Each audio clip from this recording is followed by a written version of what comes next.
TSF Entertainment. Welcome back to the TSF Entertainment channel. It is Retro CG in the building on this good Sunday evening. And man, we got a special treat for you guys today, a special show. We are here to talk about Power Book 3, Raising Kanan, Season 4. We are doing a season discussion, and we got a power panel put together for us tonight. We're going to go ahead and start bringing them up one by one. Jack, you're going to help me out with the introductions. In the building tonight, we got DJ Fresh Your Highness and Jack of Jordans, as always. Yo, what's good? What's good? All right, Jack, you're going to help me out with these introductions. Let me go ahead and bring these folks up. Dive right into it, man. First up, representing the Power Universe with insight and authority, we got Mr. Power Universe in the building. What's going on? What's good? Welcome in, Mr. Power Universe in the building. Tap in. Thank you for having me, man. Not a problem. Jack, who else we got next? Joining us from the Fish Flicks Reviews channel, welcome Quiston, bringing his signature style and sharp takes. Welcome, y'all. Welcome, man. Thanks for having me along, man. I'm glad to be here. For sure. Welcome into the family. Appreciate Jack, who else we got next? Next, we got Dynamic Duo from the Culture Garden. We got your podcast. Please welcome Kyron and Rachel. Hey, welcome in, guys. Hey, what's going on, y'all? Thanks for having us. No, Honor thanks for to be being here. here. No staff. Appreciate y'all. Jack, we got anybody else? And last but definitely not least, from movies, music, sports, life, a voice you know and respect, Jay Spro. He's here with us tonight. What's up, man? Power never ends. Power never ends, yo. Hey, man, I appreciate y'all having me, man. Let's have a great show. Man, we gonna do that. For sure. Absolutely. And last, that don't need no introduction, the best chat on YouTube, y'all. What's up, fam? How y'all doing? Welcome in. All right, guys. Y'all know what we're here for. And for those of you who are Kanan lovers, you ain't gonna have a good time over here with us. I'm just gonna warn you right now. Those of you who are Kanan lovers, y'all not gonna DeMarcus, y'all not gonna have a good time over here. So it's about to be plenty Kanan slander, I take it. Man, listen. It's a free for all too. Oh man. It's Team Rock this way. It's Team Rock over here. Period. All right, so let me see. I put together a few questions, but I really was going to make this thing really just kind of a free for all. But I guess the first question I want to ask everyone, in no particular order either, but what were your thoughts overall for the season? For me, it's cool if I go. Yeah, go ahead. Go ahead. So for me, I honestly feel with season 4, I feel like the first half, it was a bit choppy It was choppy because they was trying to fill in some gaps, justify Unique being alive in the season. So you really felt like that first half, they were really trying to connect the dots and it really felt a bit clunky. But the second half, it definitely picked up to a great deal to where I enjoyed the season for the most part. It didn't necessarily end on a satisfying note because there was no true like resolutions to the season at all. Like I feel like it more so felt like it was more of just a cliffhanger setup for season 5.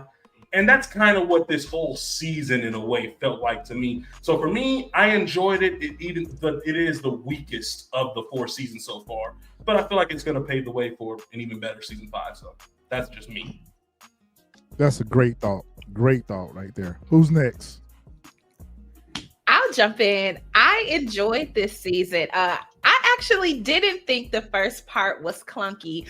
I really liked how they introed the season with what you think you saw is not actually what happened. And I think that they did a good job of weaving that throughout the episodes, throughout the rest of the season. We know that this is the penultimate season of Raising Kanan, and I do agree that they did do a good job of preparing us for season 5 of that. I agree. I didn't love the ending either, but I think that we're in a good place to set us up for season 5 and the final season of Raising Kanan.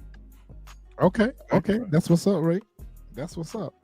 All right, got a $5 super chat from DeMarcus. Rock was dressed like Janet Jackson in Rhythm Nation, and all she wanted was control. Breeze was dressed like Montel Jordan. This is how we do it. Oh, that's funny, DeMarcus. Who's next? I will say this. I enjoyed season 4. I'm interested when all things said are done as far as where this stacks up as far as like the whole universe as far as seasons. I think they did great storytelling, and character development is something they really focused on a lot. I'll say this. The first part of this season should have went bad. Everything with Unique and bringing him back and the way they introduced it, him banging his head, the whole nine, it should have fell off. This should have been like the downside of what we saw, and they miraculously turned it around, made it all make sense. And like I said, a lot of character development. Marvin, who I think is my favorite character outside of Rock, because I think he represents the normal person. There's a lot more Marvins than Rocks. There's a humanity to him.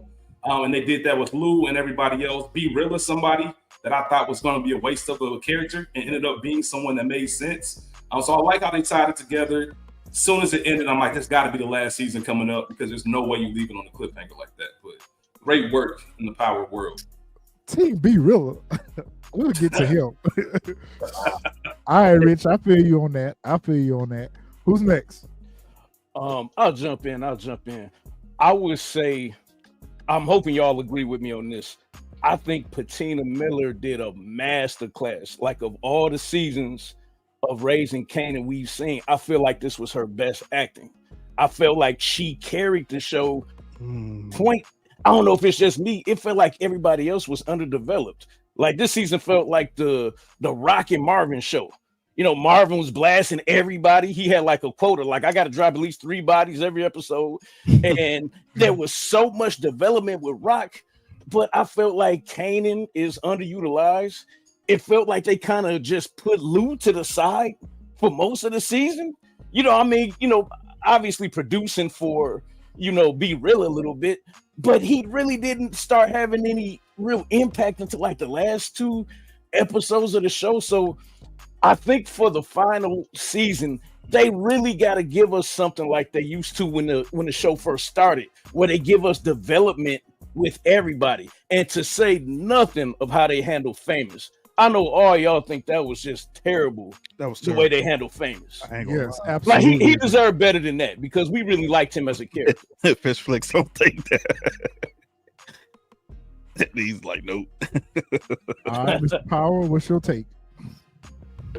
Man, I agree with a lot of the stuff he just said. I thought it was a solid season, but there was a lot of stuff that just kind of left us having questions. And we ended the season still having questions. I really hope Kanan didn't kill my baby mama Rock, because we're gonna have some problems. We're gonna have some real problems. I'm ready to get my guys and we're gonna ride out. Yes, sir. But I'm excited for season 5, so we gotta wait and see. You hear that, right, DeMarcus? You hear that? We ride for Rock. Tell me. All right, fellas, which one of you want to go first? I'll jump in. Just want to piggyback off the character development. I think one character we did see kind of develop into her own was Juke. You know, to be honest, we kind of see some of where she started to turn dark. Now, I ain't agree with her theory and how she jumped on Rock either, you know, but she was looking out for Kanan. But I think her development in the way that her character was coming around and showing that other side of it from the army, from her first person situated, you know, even developing more to her relationship with Marvin, I thought it was pretty dope. Overall, I thought it was pretty dope season 4. I didn't really like the whole Unique angle they took, only because they started off with him being the German Shepherd that's supposed to be running loose and biting people, you know, to just him being plain old Unique who got hurt by Rock, you know. And I just was like, why even introduce that to us if that's not what y'all gonna give us? Y'all gonna give us the Two-Face, you know, Harvey Dent. They don't even introduce that to us. But overall, I think it was a solid season, and we're setting us up a good season 5. Fresh, you want to go ahead and jump on? Nah, because everybody gonna stone me. All right, then I'll go, and you can go last then. You know, For real. Nah, this I give no fuck. I'm gonna say what I'm gonna say and how I'm gonna say it. So for me, it was very, very underwhelming. It started off like it would to me. It was like a roller coaster. It started off like, okay, we're going up, and then it just dropped and never went back up. It was just it was so many plots, so many stories that were still left that we never got to finish them. It was just like, to me, like when you go back and watch the whole season, it was like they was trying to rush and put everything into this one whole season to build up the ending for Breeze. It was like we just never, like the whole thing, like Jay Sproul was saying, the whole thing with like Famous, we don't know. Well, I know why he did, but we still never got the full official backstory of why Snaps and Pops took him out. We never even really got a story as to why Pop took out Crystal. Of course, we had to leave it to guessing.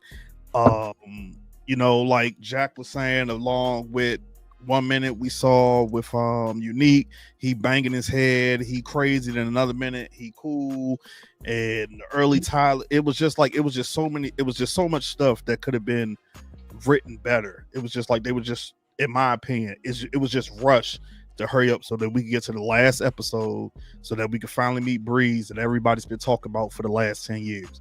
To me, that's all it was. It was just like, let's just hurry up and rush all this through so we can meet Breeze.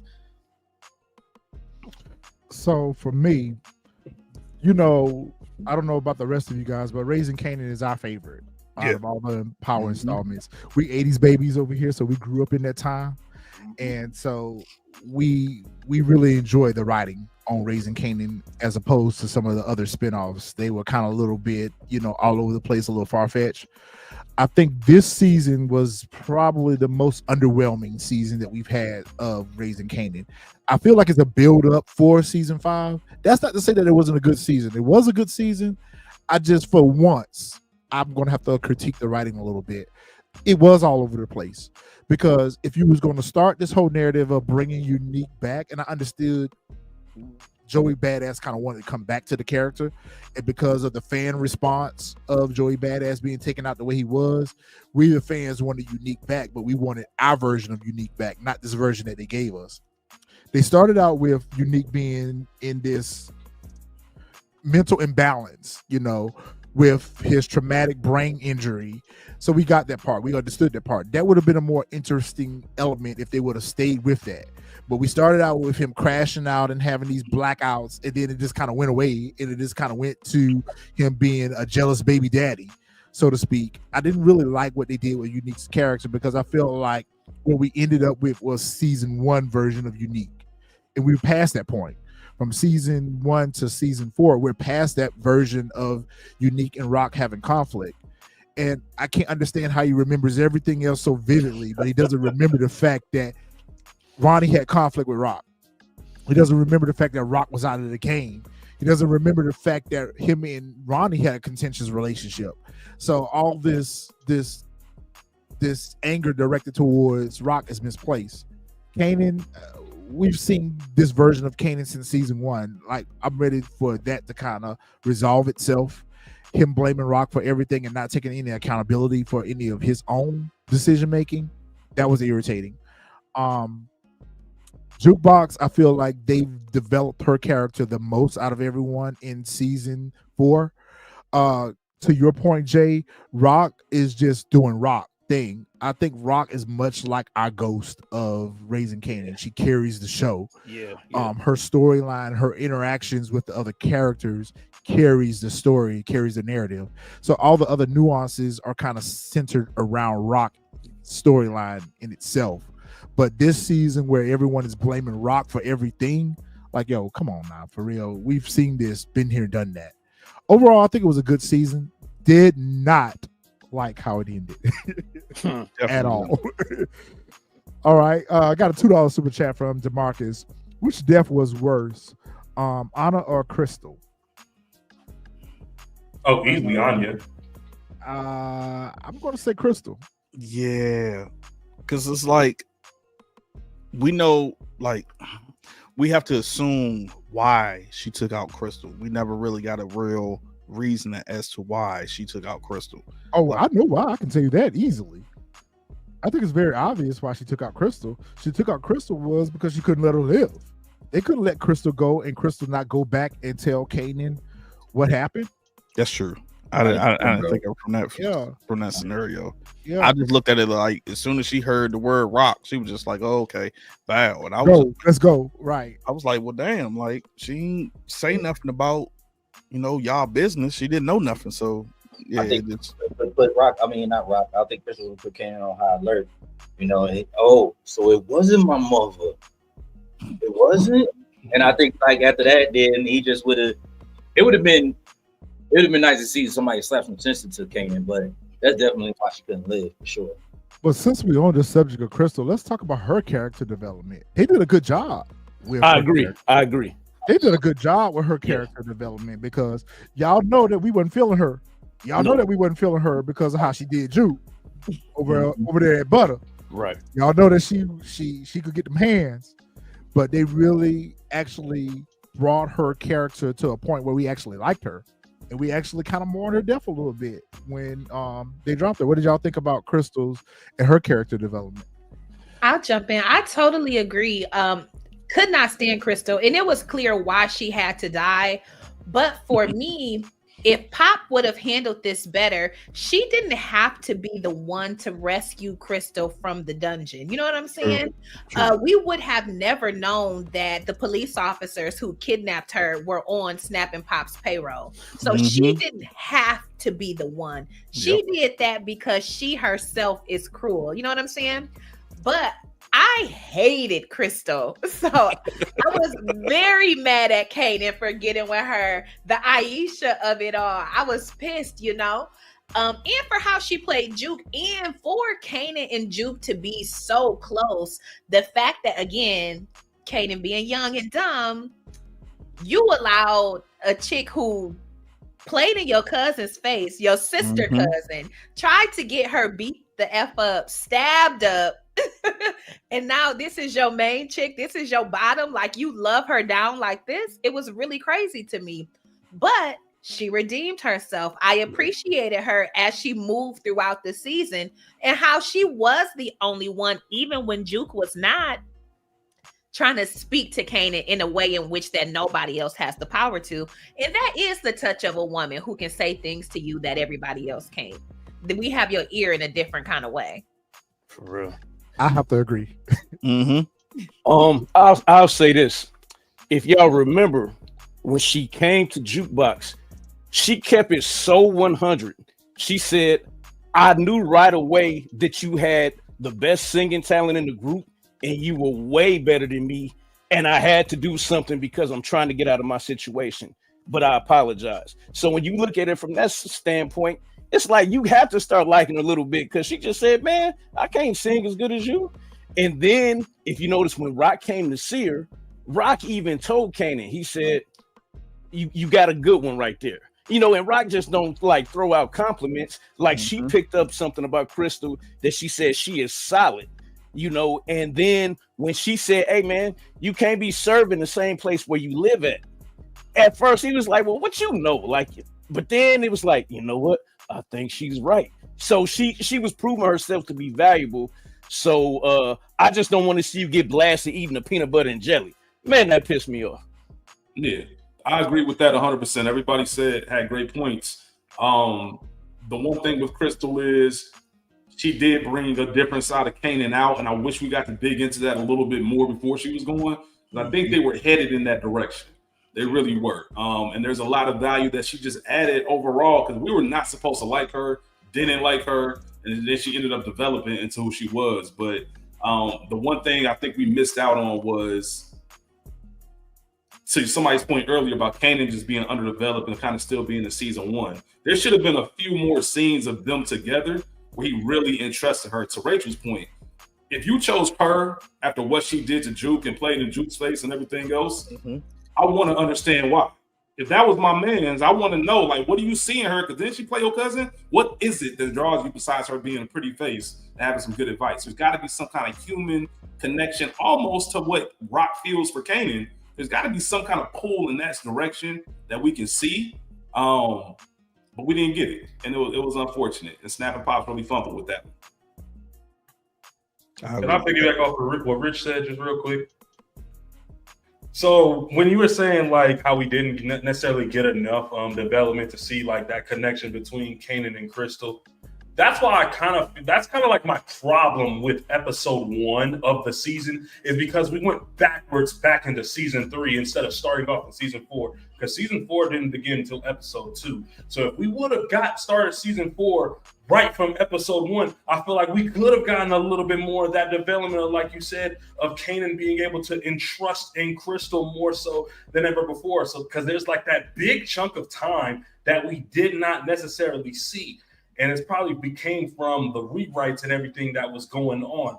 So that's why I'm like, maybe it could be something along those lines, but I do agree with you on that part in regards to like, maybe we should have gotten a little bit more development. But because we started off backwards, that's a whole episode that could have filled in a lot more gaps and story pieces for season 4 that could have been focused right then and there instead of us transferring back into season 3 to fill gaps. But that's just me.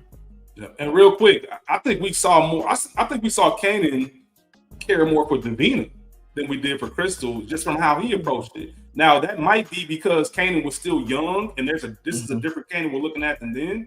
But I just think that the way he was after Davina and liked her, I didn't see the same way. He was more so about his business, and she was along for the ride. When I say she, I mean Crystal. That's just my 2 cents. I want to hear what y'all think about that too. Okay, Well, I jump find in. that interesting. Yeah. Go ahead, Mr. Power. Go ahead. Yeah, I find that interesting because I feel like Kanan's been developing though, and he's losing all of these people. So every time he loses somebody new, it's like, well, damn, I lost my girl, I lost this person, I lost my best friend. Crystal, in my opinion, was the last thing holding Kanan's humanity. Now that she's gone, that she had the most value. She was the one person keeping him from going against his mom. She was like, yo, your mom ain't do this, bro. You know, so it's a tough loss. Rich, it's funny you should say that about Davina, because I went back and I started watching from season 1 again just to see if there was some different parallels with Kanan's character. I think a lot of Kanan, we know that Kanan had a thing for Davina since the first grade, right? And because she was with Buck 20, he was always chasing that, trying to get with her type situation. But I think that kind of evolved into grief at the same time, because he felt guilty about dropping Buck 20. So I think that was the whole situation. And then you got to look at her situation too. She was her mom was on that stuff. And then she was trying to take care of her little sister, and then she got snatched up and put into the foster care. What I really am disappointed with is they did not tell us, or they did not show us how her mother passed. What I wanted to happen from that was Kanan's blue tops was the reason why Davina's mom got taken out. I wish they would have given us that, like I didn't know, because they just said that her mom passed away, but they never just said from what and how. We knew that her mom was a junkie, so you have to ask yourself this question: was it Kanan's blue tops that took Davina's mom out? But they wrote the character off; they didn't unalive the character, so there's a possibility that she could enter back into the Power universe. But I don't think there's a purpose for her anymore, because we know that Kanan ends up having a child with Jarita, which I wish Jarita's character would have been Crystal. And the fact that they didn't even touched on a little bit about the deletion of the child that they had or whatever. Crystal wanted to keep the child, and Kanan didn't. So kind of going back to Ray's point off camera, we were talking earlier about Kanan just being a horrible character or whatever the case may be.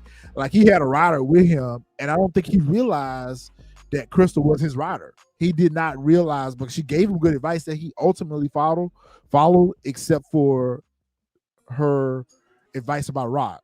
That everybody who tried to tell him anything indifferent about Rock went out of one ear. But everything else that she gave him advice on, he listened. She told him that you can't serve out of where you live, which I feel like he already knew that though, because Rock told him that when she was teaching him how to cook. She told him then that you can't serve. That's how Marvin got his bid in Elmira, because he was serving out of where he lived. Kanan knew this already. Why he chose to do that over there at that apartment, unbeknownst. Because he wanted to prove to Rock that he was smarter than her. Exactly. Yep. I was about to be ready to say that. If I could just jump in and piggyback. Go ahead, Jack. Situation with Crystal character. I'm not even gonna lie. In our text messages offline, I was just like, all right, get rid of Crystal. You know what I'm saying? I'm over her. Let's be done with her. Like, please, somebody take her immediately. But then after a while, like, she started dropping little gems here, here and there. And I was like, Oh yeah, Krista was very serviceable, especially if Kanan is trying to develop his enterprise the way he's trying to develop it. And then when he got the apartment and everything, and she's just like, nah, you don't want to be doing this here or whatever. She was dropping gems to Kanan that Kanan was actually getting from his mom. But again, to the first point, he didn't want to listen to his mom. So after a while, I did start to like Crystal character, but unfortunately, she had to go because she knew nothing but knew too much. Yep, I agree. For sure. All right, for the panel, what are some of your key points for the season? What are some of the things that y'all feel like really didn't get developed in this season? Plot points, story, character arcs. I mean, we already said it right from the get-go, the famous storyline. Man, what? Because why did we spend so much time on famous? That's why I said the season was underwhelming. We didn't find out what happened to Famous, although I kind of predicted it early on. But we didn't find out to what, like episode 5? Right. I think it was like episode 6. Or like 8. episode 5 or like 6. Episode 7 or 8. Like, I found out he was unalive. Then and then we had to wait to find out who unalived him. Right. And was it just me, or was the writers being passive aggressive, like they was kind of taking shots at the actor? Because it just seemed like they wanted to send out the message that we really don't like you, actor, and whatever you did, whether you asked for more money or whatever you did, but it was like it was taken away from the show. It's because it's like you talking about him, but you're really not talking about him. So why are you bringing him up every episode if you really don't want to be bothered with him anymore? You could have just moved on, but it seemed like they was just trying to get their revenge and take some shots. And I think I saw an article that the actor said that 50 blocked him online or something too. So it definitely felt like they was being petty. And we as the watchers, we didn't deserve to be dragged through that little beef that they had. They did him just like they did Amari Hardrick. They did him just like Ghost. They talked about him. They never showed him. Even that episode in book 2 where Tariq got locked up and he got a letter from Ghost and is read in Tariq's voice instead of Ghost's voice. When he got the call with Carrie, where she showed him the phone, your father's calling me. Like, yeah, I agree with you on that. Now, I've said this in every one of our reviews that we talked about. There were some things with the actor themselves in real life that I think that pushed the network to get rid of him the way that they did. Now, there's rumors out there saying that the actor was involved in an SA situation. And then there was rumors involved with the actor talking about drug and alcohol use. There's rumors out there about he wanting more money or whatever the case may be. But we know this from other installments of Power that whenever the network or Courtney Kemp or 50 has a problem with one of the actors on the show, they play in our face like this with the actor where they just write their character off and they write them off camera and they don't even let us see the actor or they reference the actor, but they don't bring the actual actor back to play the scenes. Yep. So you have to ask yourself, there was obviously some things going on behind the scenes with Antonio Ortiz, I believe his name is. It is. That you're right. They drug us all through that. Famous should have been wrapped up episode 2. Yep. We didn't even need that episode where his mama and Jessica and them in the shelter. No, we didn't need that. Nope. We didn't need any of that. If anything, they could have put that in that episode 1 where they gave us that episode, what you think you saw, you didn't know. By episode 2, Famous should have been wrapped up. Yep. Okay. So clearly I'm in the minority here. I knew, and Kyron, you can attest to this for your audience who's not a part of ours. I said Famous was dead episode 1 of season 4. And I held that all season. I agree. I didn't necessarily need a whole famous episode, so I didn't know a lot of the backstory or off-camera issues that you guys are speaking to, which now in hindsight make a little bit of sense for the way in which it was carried out. I agree that maybe instead of episode 5, we could have knocked that out in the play-by-play of episode 1 or 2, but I knew that he was dead. But I think that what the writers were attempting to do was carry on the famous story as a means to push Kanan's quote unquote issues with his mother to carry on the season to justify the final episode. Like, you have to have something, you know what I'm saying? It's not just now it's Crystal, but now it's Famous, my very best friend. Unlike D-Wiz, who I'm cool with, who he's mentioned more in this season than we've heard since D-Wiz was murdered. You know what I'm saying? Mhm. So it's very interesting, but I wasn't put off by Famous's death because I always thought he was dead by the end of season 3. He was essentially snitching as far as everybody else was concerned. Now, I did not think that Snap and Pop had anything to do with it. But again, it makes sense, but I just would have never suspected them. I thought it was Marvin, for real. Everybody did. I did too. They hey, don't feel bad because they jumped on me when I said it was Snaps and Pops. Everybody said I was wrong. Everybody jumped on You me. all know it was Marvin, not even gonna lie. Everybody said I was crazy. Everybody thought it was I mean, Marvin. no, clearly. I'm gonna be the first to say that I thought it was Marvin too. Can I answer DeMarcus' question real quick? Will we be mad if it's 8 episodes?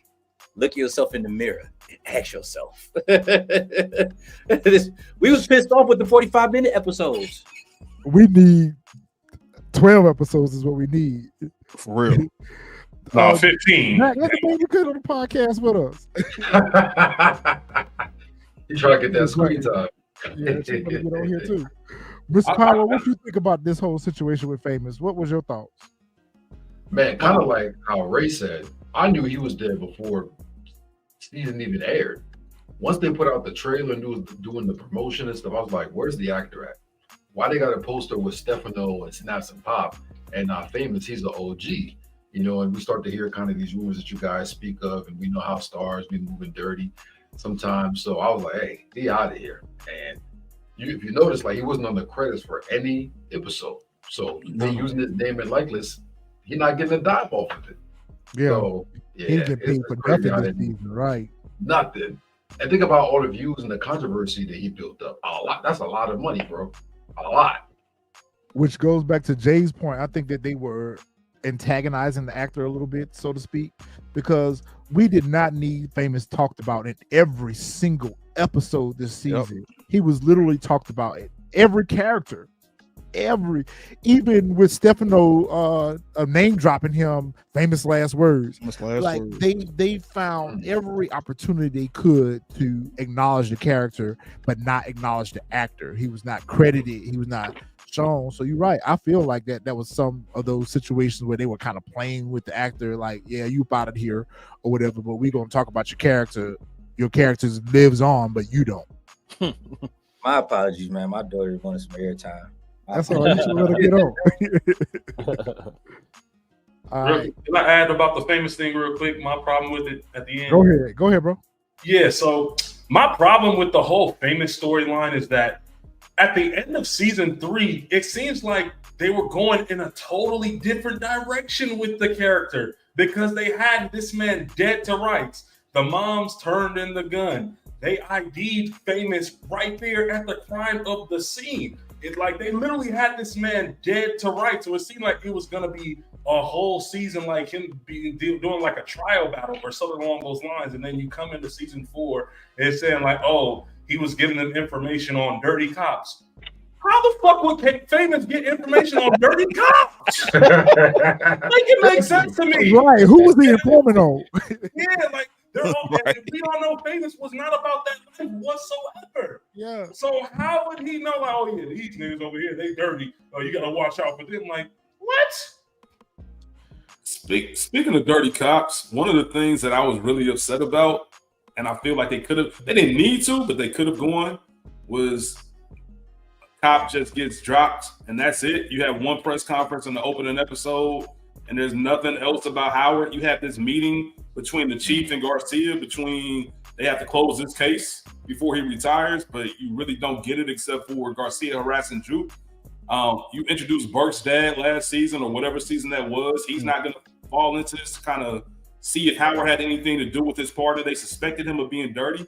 It just seems like, and like I said, you don't need it for what they're trying to do. Because obviously, as we all mentioned, this is a build-up for the next season to finalize everything. But it's just really hard for me. You could have spent that famous time on maybe the investigation a little bit more or something like. I just can't believe that Howard gets dropped like that and that's it. Like everybody just move on with life. I just wanted a little bit more there. Yeah. Especially who he was. So it's funny you can say that, Rich, because I was thinking the same thing. Like, I wanted Snap and Pop to have more questions about Howard than anything. Because remember when Rock showed up, when Ronnie and Kanan had staged the kidnapping, and Howard showed up with Rock and Marvin with the about the ransom. I wanted Snap and Pop to have more questions for Rock about why she brought Howard with her. Like, I agree with you. We should have spent a little bit more time on the whole Howard situation, especially when they showed us that scene with Captain Baptiste saying that I don't care what it takes, press on all your CIs out here, find out what happened to Howard. What I said in one of our reviews is what would have been a good story if they would have pinned that up on Unique. And it seemed like they were trying to go that direction a little bit. When Garcia rolled up on Unique, I expected him to pursue Unique a little more. At the end of season 4, I expected Unique to have gotten arrested for unaliving Howard and Arani. I wanted there to be a pin-up on Unique. But that is a very good point about Howard. Why show us that if y'all weren't going to spend any time with it? Much like Rock's pregnancy, that's the next thing I'm rolling into. Do y'all feel like we needed to see that? Do y'all feel like we got anything from that, Rock being with Unique's child? That was a great narrative that they should have spent a little time with, but they did nothing with us but showing us that Rock deleted child. To be honest, I hope they spend a block on that, and it might be too little too late, but I hope they spend a block on that in the later seasons so it won't be all for nothing. Because if that's the point, then what is the purpose of even giving us the opportunity to see that she was pregnant by Unique? Like, is that going to be a conversation that they have later to some point, some extent, where they look at Snap and Pops and be like, all right, this was our connection, even though you're not, even though the deletion happened, this is maybe our bridge to come back together to form something to go against Snap and Pops, because we can obviously see that they're going to be like the villains of the next season. For both of them to deal with, to be honest. So maybe they will spend the block on it, but I think they did drop an opportunity they introduced it too soon, and they didn't carry out the whole storyline. But they did that with the whole show now, the whole season 4. Yeah. I would say the situation with Unique and Rock gave us the best line of the whole season, and it was only 2 words. And this speaks to how good of an actress Patina Miller is. So, Rock, did you love him? I could have. Just 2 words. I could have. You know what I'm saying? She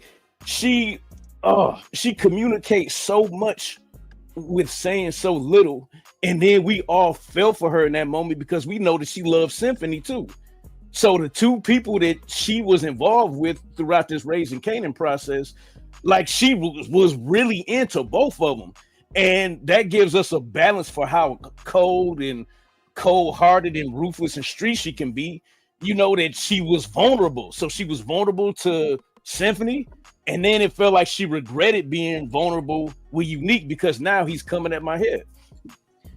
And go ahead. I'm sorry. No, I was gonna say you guys are so right. I think that the fetus deletus was a method to humanize Rock or Raquel, as I started referring to her, just to sort of soften that up. I do hope that they come back to it in the last season, if she's still with us, in fact.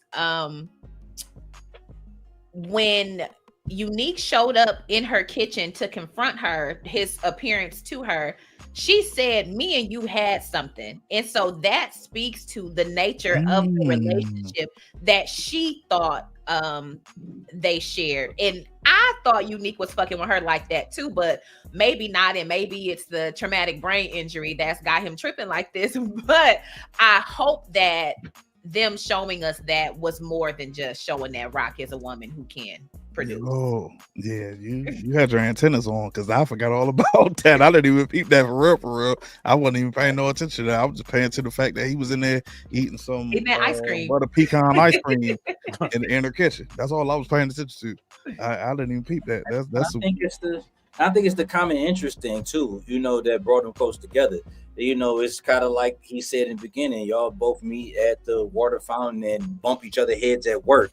So if you constantly meeting somebody at work, just I think it brings some type of realism to it. Hell, my wife is sneakerhead, so I'm a sneakerhead. It's kind of interesting. So it's just kind of like one of those things that we get to see a softer side of Rock. Even with Symphony, I don't think she was as soft on Symphony as she is with Unique, because they have like a similar understanding, and they could both speak a language that they both understand, a love language that only them two could possibly understand. So I just think by them being able to speak that love language, and by them showing us this in the beginning, even though they could have carried it a little bit on in this season, that we're gonna circle the block, and that's gonna bring them together somehow, some way.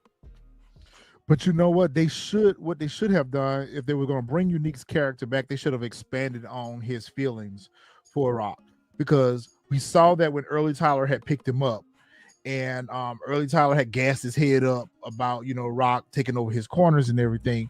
But when he was laying in the bed that night, he was saying all those corners are mine, but I still love her. So it's obvious that Unique's character, if you go back and watch season 1, they have flirtatious chemistry even in season 1. So I wish they would have expanded on, and they did a little bit, because when he took her lawyer out, Andre, when he took her lawyer out or whatever the case may be, he did that more so because he thought that he was fucking around with Rock or whatever the case may be. They didn't do what they needed to do with Unique's resurrection. If they were going to bring Unique's character back, they should have gave us something more than the at each other's throat situation, because he really, for no apparent reason, just developed this hatred for Rock, thinking that she put him down or she worked with Ronnie. Like, all that should have been resolved the episode when he pulled up on her at the house. She should have informed him then what had happened, when he got unalive, why she went over there and took over the corners. None of that was explained, and they should have given Rock that opportunity to explain it to Unique, rather than her just sitting there not saying nothing at all. When she said, "You and I had a thing," they should have unlocked all of those points for Unique to realize that, oh shit, Rock really did do this to me. So yeah, that was his wasted story. Oh, CG, I agree totally. And also, not just Rock maybe having been able to say that clearer for him, I had nothing to do with your fake death, but Right. literally everybody who Unique encountered once he came to told him.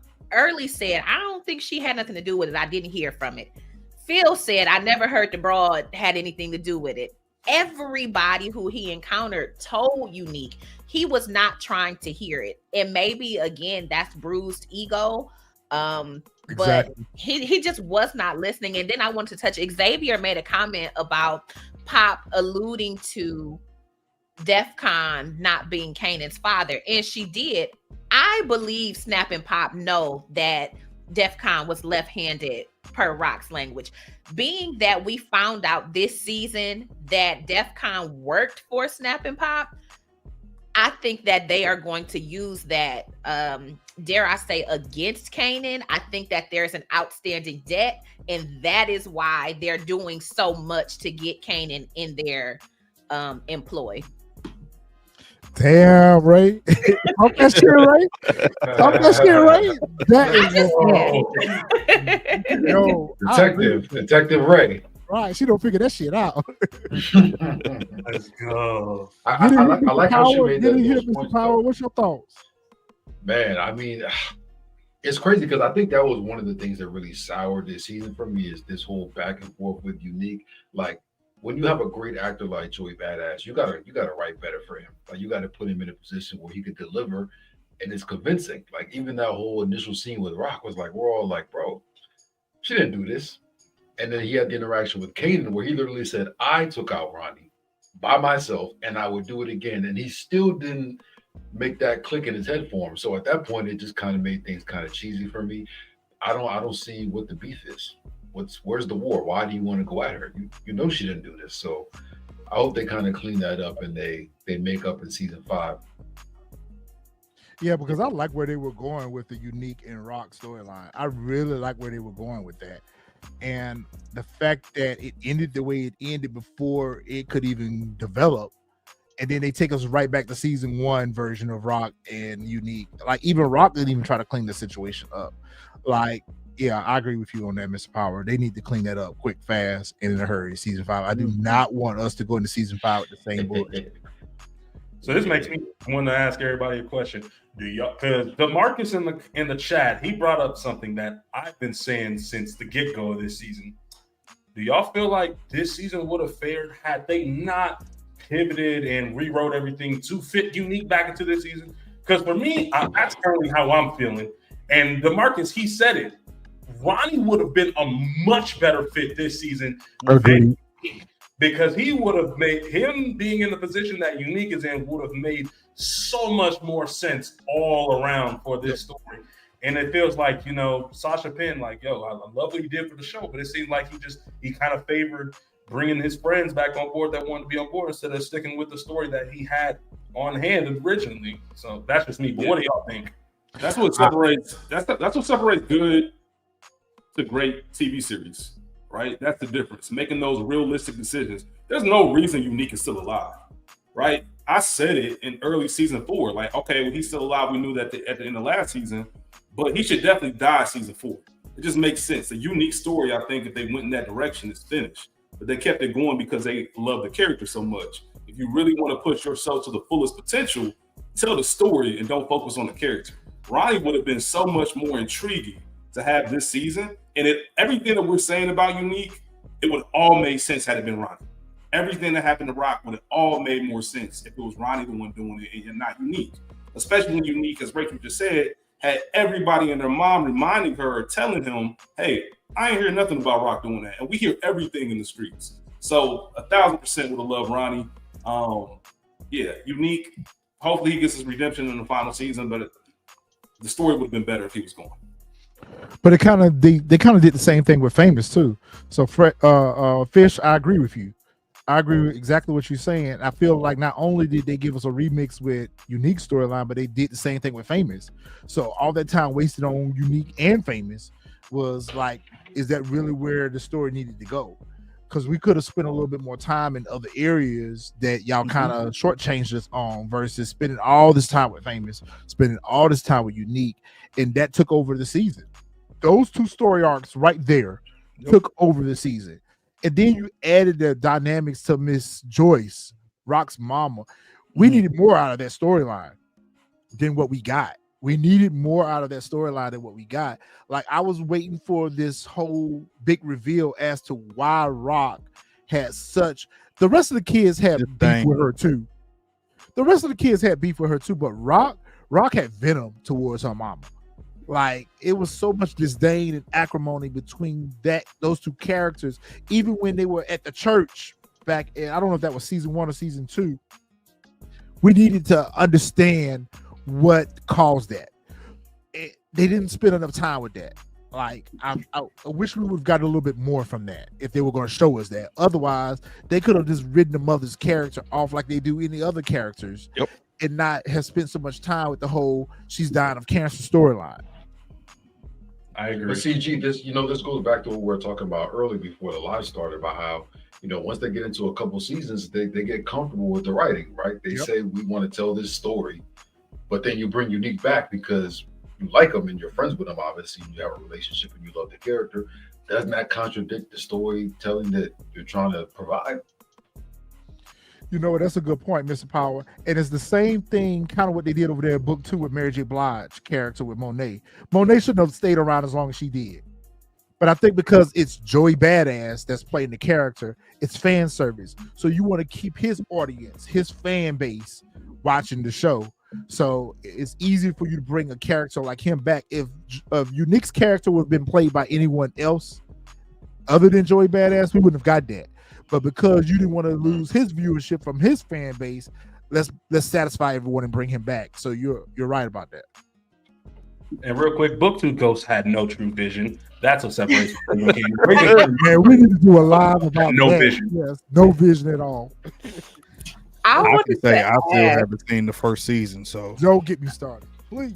Don't even watch at this point. Don't even watch. I haven't. I caught on. Retro can tell you. I jumped in at season 2. I never watched the first season, so I don't know what happened. You don't need it.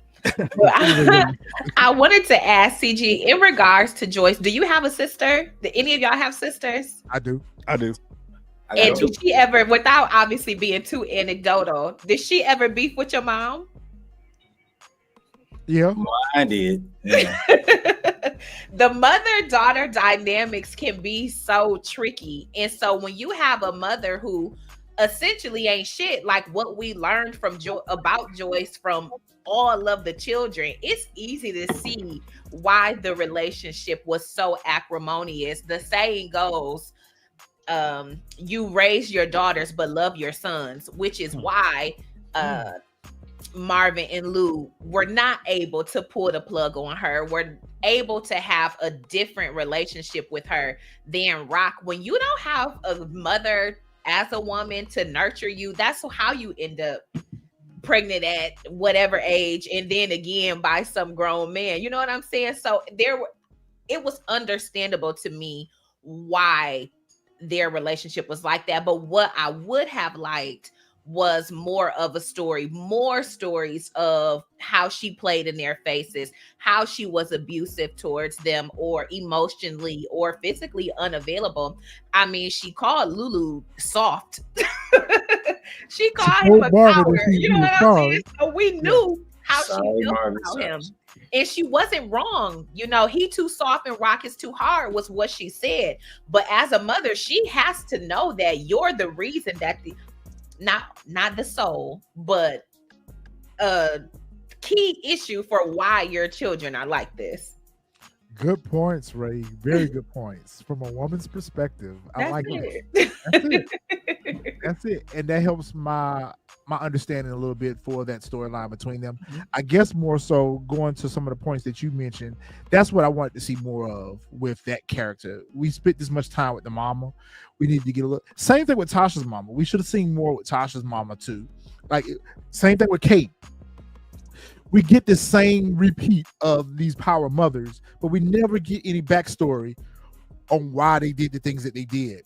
What I wanted to see was how Rock ended up with Detective Howard. We needed to see that.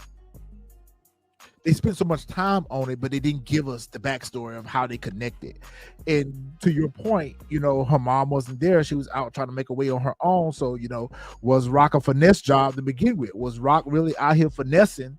You know, kind of like how Monet was training Diana to finesse and scheme. Was that Rock's mission? Was she out here just finessing and scheming just to get over because, you know, she's out here on her own, so to speak? So those are very good points, Ray. Maybe, which is how she ended up with DEFCON and close enough to him to realize that he was left-handed. And so now I can't really get nothing up out of you, but remember, Howard was undercover when he was fooling with them. So really ain't no telling what he was doing 15, 16 years ago while he was being a street nigga, probably in DEFCON's employ. He was being Jay Reed.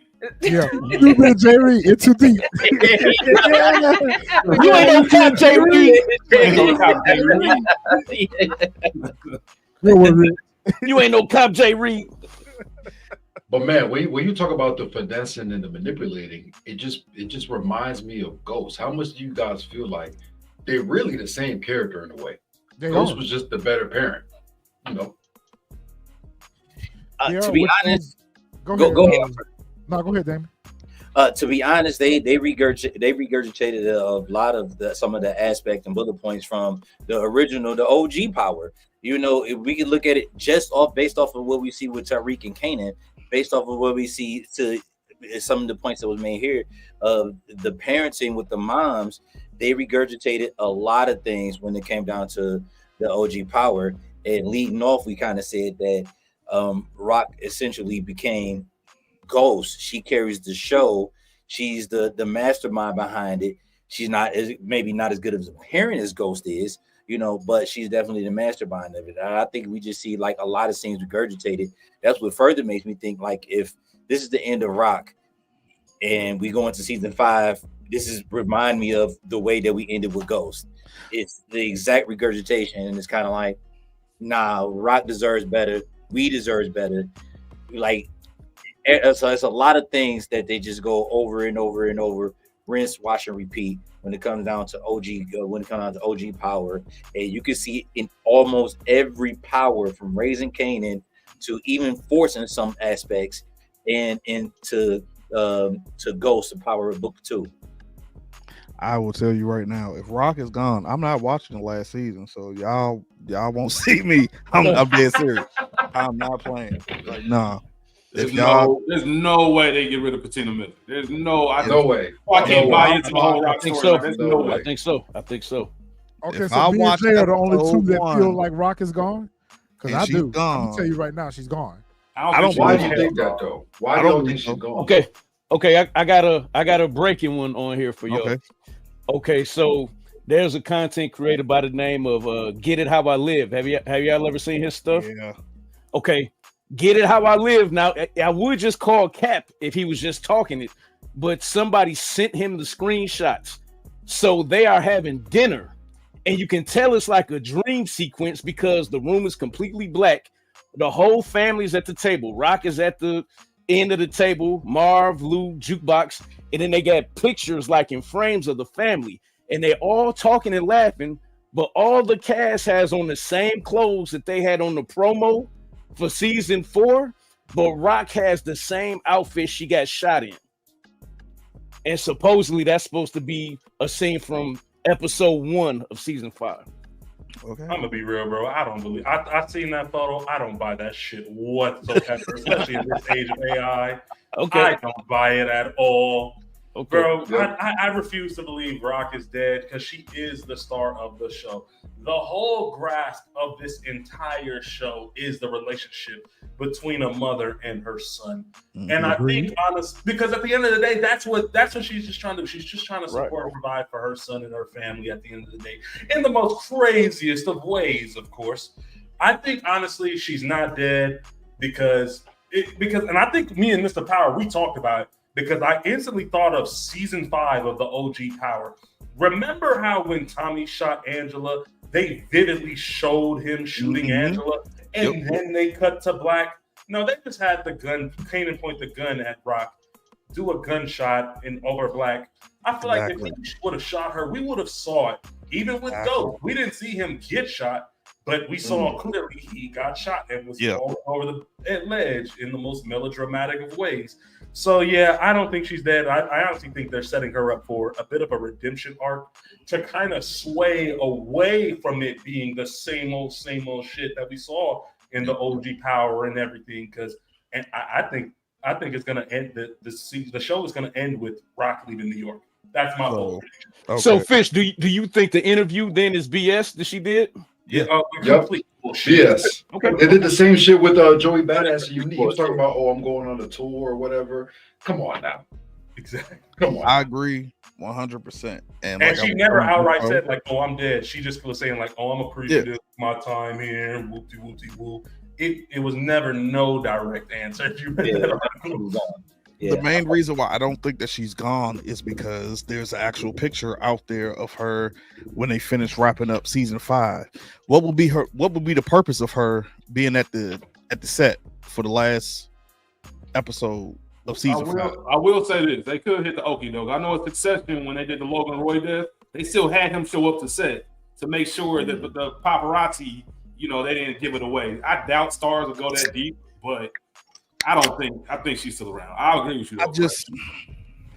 Like I said, if she's gone episode 1, y'all can cancel me for the rest of the season because I ain't watching it. Put it like this: do y'all think Mekhi Curtis can actually carry this show on his own for a final season? No. Absolutely not. Absolutely not. That's not his fault either. That's the show's fault. That's not even his fault. Okay, I'll CG, I need some backup. I don't want to be the only one that thinks she gone. Come on, man. Nah, I'm just letting everybody else get Because their shit off Hey, real he's quick. sitting there like- Everybody get their shit off, and then I'm gonna go. because another thing that I've said, I don't know if y'all saw the last live. Another thing that I said was, if she's gone, what's going to be the Thomas family story for next season? Because we can't count on Marvin, who's been making sloppy mistakes, to carry on to move the weight. What? So Marvin and Lou gonna be going up against Kanan? No one's gonna care about that. Juke, of course, like we've all saw season 5 trailer, we saw she's crying, but someone is consoling her. But it can't be Kanan, because why would she allow Kanan to console her after he unalived Rock? So it has to be somebody in the Thomas family to keep that storyline going, because Marvin nor Lou can keep running with Stefano. Like, that would be the stupidest thing for those two to run with Stefano, to go up against Unique, Kanan, and Snaps and Pops along with Russo for the next season. It's just not going to make sense. It's just going to be stupid. So you got to have somebody with some brains in this whole situation. Get in here, Ray. Is Rock dead or alive? Okay. I am hopeful that Rock is alive. If we consider Power, when we meet Kanan, he says he's going to see his mother. And so since this whole shooting, prior to that, I just assumed Rock was alive. So then we get this shooting allegedly at the end of season 4. And so I've been toying with the idea of, is Kanan in the original Power going to see a living Rock or going to see Rock's grave? I don't know. I don't think she's dead. I don't want her to be dead, because again, who can carry the family? I don't care enough about Kanan and Breeze at this particular juncture for that to carry the season. Especially when we also know that the Tommy and Ghost prequel is also coming in the next year or so. So that's not going to be enough to keep me in season 5. Yep. We know that Stefano is knocking on death's door. What can he do? We haven't met anybody else other than Phil, who's actually not a part of the 5 families. He's a part of New Jersey. He's a distant, like the 6th or 7th family. So you're not that important enough in New York. So who, in fact, is it? Again, Marvin making sloppy moves. He cannot carry the family. Maybe Lou, this has been his redemption. The last 2 episodes, him realizing that he's just that much of a gangster, like it's in him, it's not on him. Okay, but again, everybody thinks you're pussy at this point, because you spent all of season 3 choking a bottle. Everybody knows that you've gotten soft. Well, I guess except for Kenyatta and Julius. You have this reputation that you once had. It's not the same. So what are you going to do? Spend this last season reminding everybody who you are? I don't know. It might be a little, not too little too late, but you almost there. Like, I just don't see it. If she's not here, I'm going to be pissed, because I'm sick of Kanan. We talked about that before. I know it's raising Kanan, but he still has a lot of fucking growing up to do. He's a child. They're gonna. Can I jump in while the water's warm? Yes. Yes. The water's warm. I stuck my big toe in. The water's Go warm. ahead. All right. So here's my take. My take is called Raising Kanan for a reason. The character that everybody so long for has now been introduced. No, I don't think that Rock is dead, is unalive. However, I do think that it is a possibility, and this is why. Is because it's called Raising Kanan, and we need to push the story a little bit further, going into the origin story. At first, I was like, nah, because nobody can carry the story of this and another. At this point, you don't really need nobody to carry you through season 5. Everybody has done what they can do in order to this point. So now it's time to move forward, because we're coming to a closure. We have to close this out in order to bring everything full circle, to bring it back around to how we all met at this panel to begin with, through OG Power. So yes, I would be extremely pissed off if she's not Rock, you know what I'm saying? He killed his mother, like he unalived his mother. We got a problem. It shouldn't be nobody else. If anybody take my mother out, it's gonna have to be me, not Uncle Lou, not Marvin, and Juke. If you ain't with me, you against me. That's what it is. Eddie up his polo Duke. That's what it is. Duke. I ain't like that. You ain't with me. You against me. But all jokes aside, though, I think if she is gone, if she's no longer with us, that it's okay because we bringing it to a closure anyway. In order to introduce everything that we've grown to love, the breeze, how Kanan got to be Kanan, how Juke ended up being the cop. You know, and whether or not Kanan went to go visit her at the grave, or whether or not went to go visit her in California or Colorado or wherever she is, as she probably could be, I think that we're bringing it to a closure at this point. So if she's gone, I'm pissed off, especially because it's regurgitated OG power. But if she's alive, I'm not mad at that either. All right, we're jumping. If Kanan visited her at the grave, if he the one that popped her, that's wild. Thank you. That's what I was going to say. That is crazy word. I was going to jump in real quick to say that before we move on. That wouldn't make sense if he was the one that took her out. Why would he go to a grave to go see her? And then two, I get what you're saying, Jack. We got to move the story along. We can move the story along, but again, so that means you're saying all of season 5 is going to be nothing on the Thomas family. It's just going to be about Kanan, Snaps and Pop, Phil Russo, and Unique, and Breeze, and whoever. Like, they're gone. You might as well have took everybody from the Thomas family out this season if you're moving the story forward. Because at the end, Retro, you can remind me, what was that? Was that book 2 where they showed the joint 96 where the young Tommy and Ghost is coming out? The end of OG Power. Coming out. So that means that this is going to roll in the origins. So at some point, like, it has to fast forward.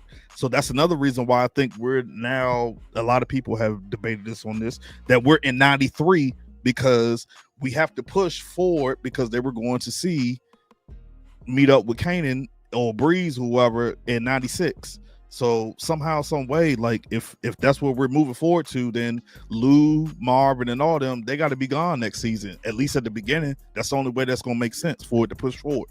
Yeah, I'm gonna touch on all that real quick. We got a $10 super chat from DeMarcus. It would be interesting if Rock is in a RICO case and die like Nito Brown using the get out of jail free pass, thinking that she's about to escape the game. Tremont could retaliate on Rock. Okay, real quick, Mr. Power, what are your thoughts? Rock, dead or alive? And then I'm going to give you my thoughts. I think she's alive, but I want to just touch on one thing that I keep hearing people say. They keep referencing back to the OG Power where Kanan says he visits his mom. Does anybody ever think like, oh, maybe he was lying? Like, exactly. Right. Dealing with this is Kanan's Kanan was the biggest liar ever. He's a manipulator. And who did he learn from? His mom. If y'all think they killed Patina Miller, one of the best actors in he learned from Snapping Pop. Y'all tripping. Yeah, you tripping. Rock ain't going nowhere. And if she does, I'm going with her. Right. I'm going with it too. Listen, as much as I do not want Rock to be gone, let's go back to, I think that she is gone. And the reason why I feel like that is because this is the last season. We know that's the last season. Okay. Everything that you guys have said are valid points. I don't even want to argue with him. I hope every one of you guys are right because I want to be wrong on this. But we thought the same thing about OG Power. We thought that Tariq was not going to be able to carry a show by himself when they got rid of Ghost's character, but he went. We thought that just by Kanan saying he's going to visit his mom, that's a continuity issue. That could be easily a continuity issue because at the end of the day, at that point in Power, we didn't know that we were going to get these spinoffs. Mm-hmm. So just like what they did with Jukebox character, they didn't really develop that story arc. They didn't really develop the story arc about Kanan going to visit his mom. What's curious about it is that he would mention that to Ghost and Tommy. It alludes to the fact that Ghost and Tommy would know who Rock is. Exactly. But the reason why I feel like if they were going to keep Rock alive, they should have closed out some of these other story arcs. You got too many story arcs going concurrent for us to have a season 5. We're going into season 5 with the entire Thomas family. That's crazy work. We haven't gotten rid of anyone out of the Thomas family. Lou could have been gone.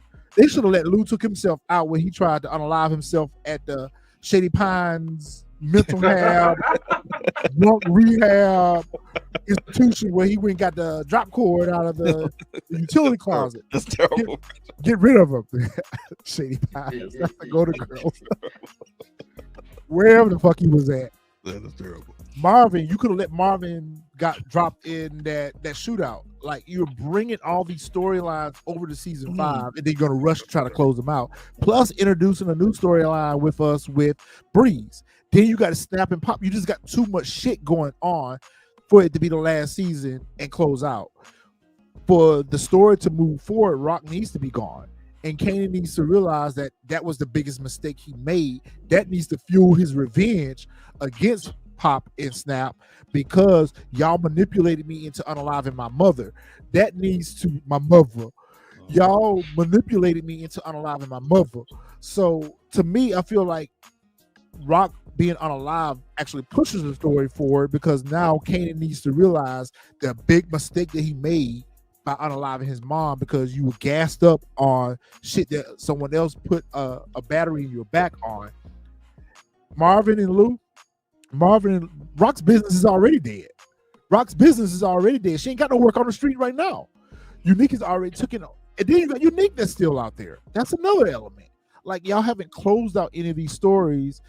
So we're actually literally starting season 5 just like we started any other season. And for it to be the last season, you've got to get rid of some of these characters to make room for the story to evolve into Power Origins. That's just my thoughts. So I have a You question. just made some really, really good points. I just think they be really creeping into that whole final season of Power. We know there was some terrible episodes. It was. Final season of OG Power. And I think they'd be creeping there if they got rid of Rock. Getting rid of Rock is like tie ball game, fourth quarter. Let's take Kobe out. Let's take MJ out. You don't do that. She's just too important to the story. And I get everybody making the great points about it does need to shift more towards Kanan. I agree 100%. Maybe Rock takes a little bit of a back seat in season 5. I think that would be beneficial to the story in a major way, as much as we love Patina Miller. But I just don't think you get rid of her. You've seen what happens when you do that before, but we also know Stars also doesn't care. Yeah. So we'll see. So I have a question for everybody on the panel then. Since everybody think Rock is gone, I've seen people in the comments talking about we're still in 92, which for me is impossible, but I digress. So with that being said, so 93 in season 5, so does that mean we getting a time jump? Keep in We mind. have to if we No. End of OG Power, it was 96. Okay. We still have to have I feel like if we're going to introduce, we have to remember, I said this last week, we have to have a period of time where Kanan and Breeze develop their relationship before we get to Ghost and Tommy. We have to have a period of time that passes where they meet Tommy and Ghost. I don't think that we are instantly in 96. We know that the story picks up with Ghost and Tommy in 96. I get that. But right now, we should be in 93. So we got 93, 94, 95. We got 3 years before we get to Ghost and Tommy. I feel like those could very easily be the first 3 seasons of Power Origins. I don't think that we're going to instantly get Ghost and Tommy's character. We have to have development of the Breeze character before we get to Tommy and Ghost. We have to have Kanan and Breeze's working relationship develop because once Ghost and Tommy come on the scene, then we get Angela, we get Tasha, we get Keisha, we get Dre, we get all those characters. That's going to overshadow everything. We need to spend a little time with Kanan and Breeze first before we get to Ghost and Tommy, because the minute those characters come on the screen, they are taking control of the story at that point. They overshadow anything else. So we're not going to be vested in anything that's happening with Breeze and Kanan. We still got to get rid of Snap and Pop. We still got to get rid of the rest of the Thomas family. So I feel like we got to spend a little time in Origins before we get to Tommy and Ghost. That's just my opinion on that, to clear up the continuity issue. I do feel like right now we technically should be in 93. And we should be starting season 4 in 94. But, Stars doesn't do well with continuity. Power doesn't do well with continuity. But I do feel like we do need to spend some time with developing Breeze and Kanan. Otherwise, I'm going to be pissed about that, because we've waited 10 years to meet this character. We don't need to rush through. We need to spend as much time as we spent learning all the other characters, learning Breeze. we're not going to learn Breeze in a couple episodes. We need to spend at least a season or two understanding how Breeze is that man, is that dude, is that person that ended up working with Kanan. I do believe that Kanan and Breeze are going to take out Unique. I do believe that. But I don't think we're going to rush to get Tom and Ghost. Rachel knows what I'm about to say, but with y'all being the sneakerheads, I got to point it out. The timeline with the continuity, I mentioned it before. I knew he was about to go. 49s came out in November 93. Howard in 92. Before that, I know Kanan had it, Rock had it like that, but I doubt they're a whole year before. Those came out in November 93, so I was hoping that they stuck with it. I even said on one of our reviews, like, we have to be in 93 because he's wearing Jordan 9s in that scene where they go to family dinner. Shout out to CG for having them in the background. But I just wanted to point that out with y'all being sneakerheads, you know? And we said the same thing. I mean, I've said it because last season when Unique and Ronnie are in the club, when they're listening to Nas' song, that dropped in 92. So at that point, it has to be, because at the very beginning of what we started, Raising Kanan, we started in 91, right? 91. Yeah, we started 90. So at some point, it has to. It's impossible for us to still be in 92. I think that I get it that we saw, Famous, his whatchamacallit, his obituary said 92, which could have easily just been like, hey, the MBs, they wrote it. This is when it's the wrong year. Alive.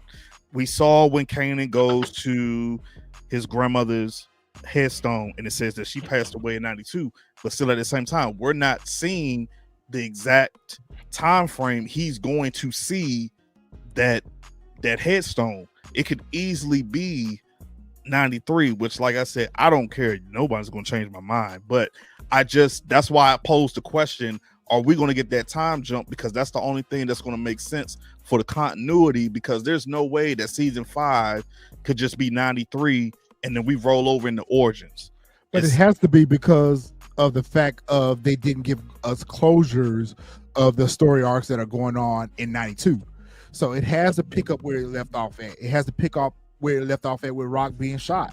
Yeah. You can't fast forward unless it fast forwards in a way like kind of like how they did with OG Power with Angela. Someone brought that up. Yeah, Angela did get shot in season 5 and died in season 6, but she died.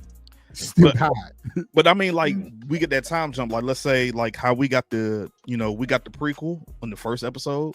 So, like, those first 5 episodes, we're still in whatchamacallit, and then we get that time jump.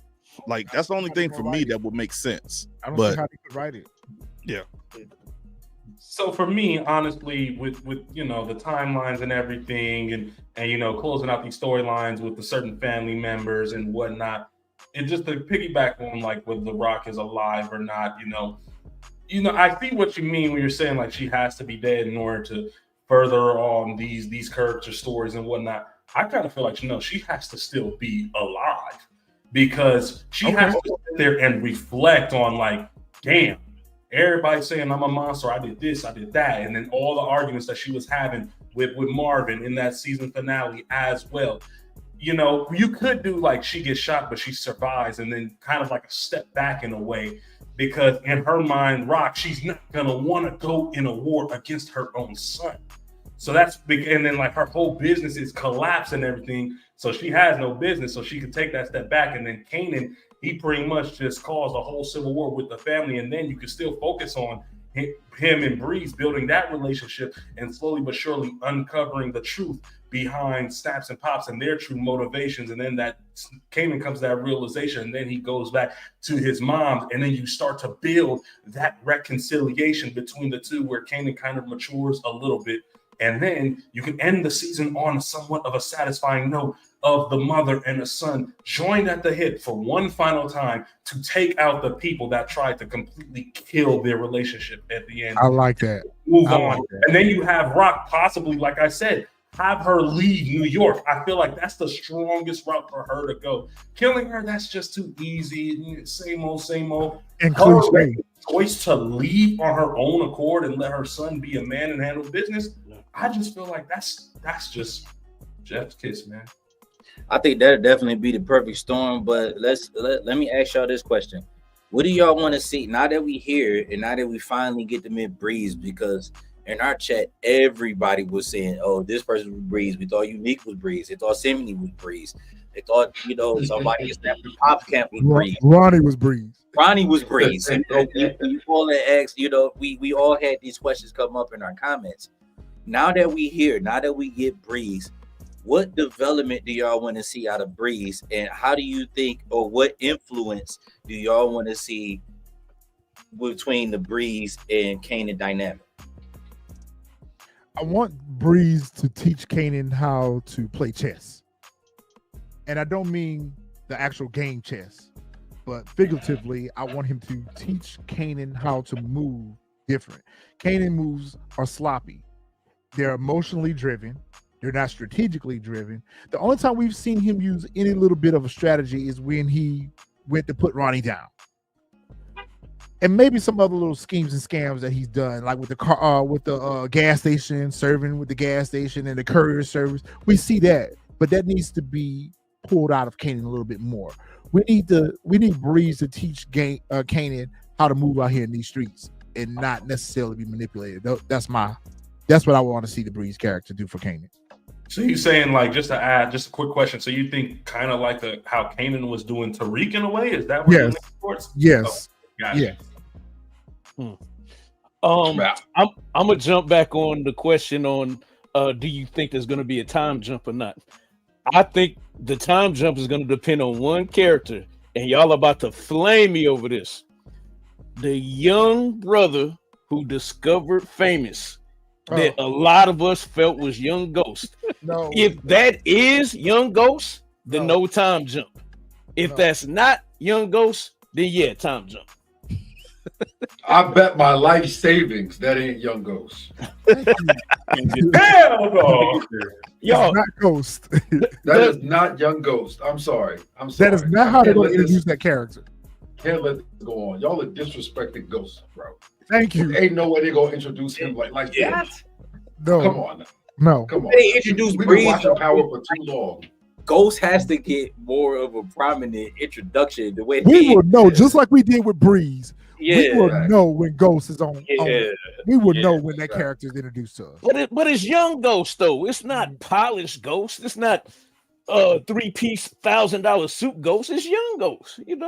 That character, and I guess that's another thing that I watch a lot of channels, and I'm not knocking anyone for their content, and I'm not knocking anyone for their theories. All I'm going to say is a lot of people look for those nuances and Easter eggs, and that's not how the show traditionally introduces characters to us. That's a plot device. That was a plot device that was put there to find Famous. That was it. That's all. There's no other purpose for that character other than for him to go into that bodega, steal that 40, and run off and have the bodega owner chase after him to find Famous. That was a plot device for that character. Will not be Ghost. Yeah, facts. Going back to the original question, what I want to see from Breeze, and that was a great point. Rachel every week had always talked about Kanan being a child and just moving sloppy and just moving crazy, and realizing how Ghost could overtake the business from him because of how he does. So that was a great point about him. The one thing I want to see Breeze introduced to Kanan is some humility. In a sense, like some street humility. And the fact that Breeze has appeared. Everybody else in Kanan's life is an adult, and they look at him as a kid, even though you're savvy, you're going places. You're the young OG, like you're youngin', but you ain't there yet. Breeze is someone that he can level himself up with. If Breeze is really who they say they are and getting like they do, then I think he has no choice but to follow in Breeze's footsteps because he sees how it can be done. At some point, Kanan's gonna have to realize that his way isn't working, and I think Breeze is gonna be the character that, hey, from a peer-to-peer level, we can do this together versus I'm feeling like I'm being little nigga every time that I try to make a move on my own. I want Breeze to look at some of Kanan's things and say, yo, what are you doing? Why would you do it like that? Or, hey, look at it like this and flip it this way. And I think that's going to make a lot of sense for how we see Kanan be who he is. Like I said, even in OG Power, he doesn't move the cleanest. But I would love to see that period. That would be a lot from the Breeze character for me. I think what they're showing us with Kanan's character is how easy it was for Tasha and Ghost and everyone else to manipulate him, because even though Kanan is a savage. He's a beast. He's always outsmarted, and we see that he's being outsmarted here. To answer the comment, no, I do not think Kanan is going to be recast. I think he's going to grow with the show just like Tariq did. I don't think that they could possibly recast the character because the character is at the right age to grow for subsequent seasons. So let's just say that Origins goes 5 seasons. This actor is young enough where he can grow into the adult. Yep. Kanan, just like Tariq grew from like 13 to 21 on the Power show. So I think that that's a good point. Who else wanted to answer Damon's question about Breeze and Kanan? Yeah, man. I just want Breeze to teach Kanan how to be a man. Like, forget all the street shit. Like, teach him how to take accountability for his actions and decisions, and not just blame your mom for everything. Especially when you live in a life like this. Like, you can't blame nobody else but you. Good point.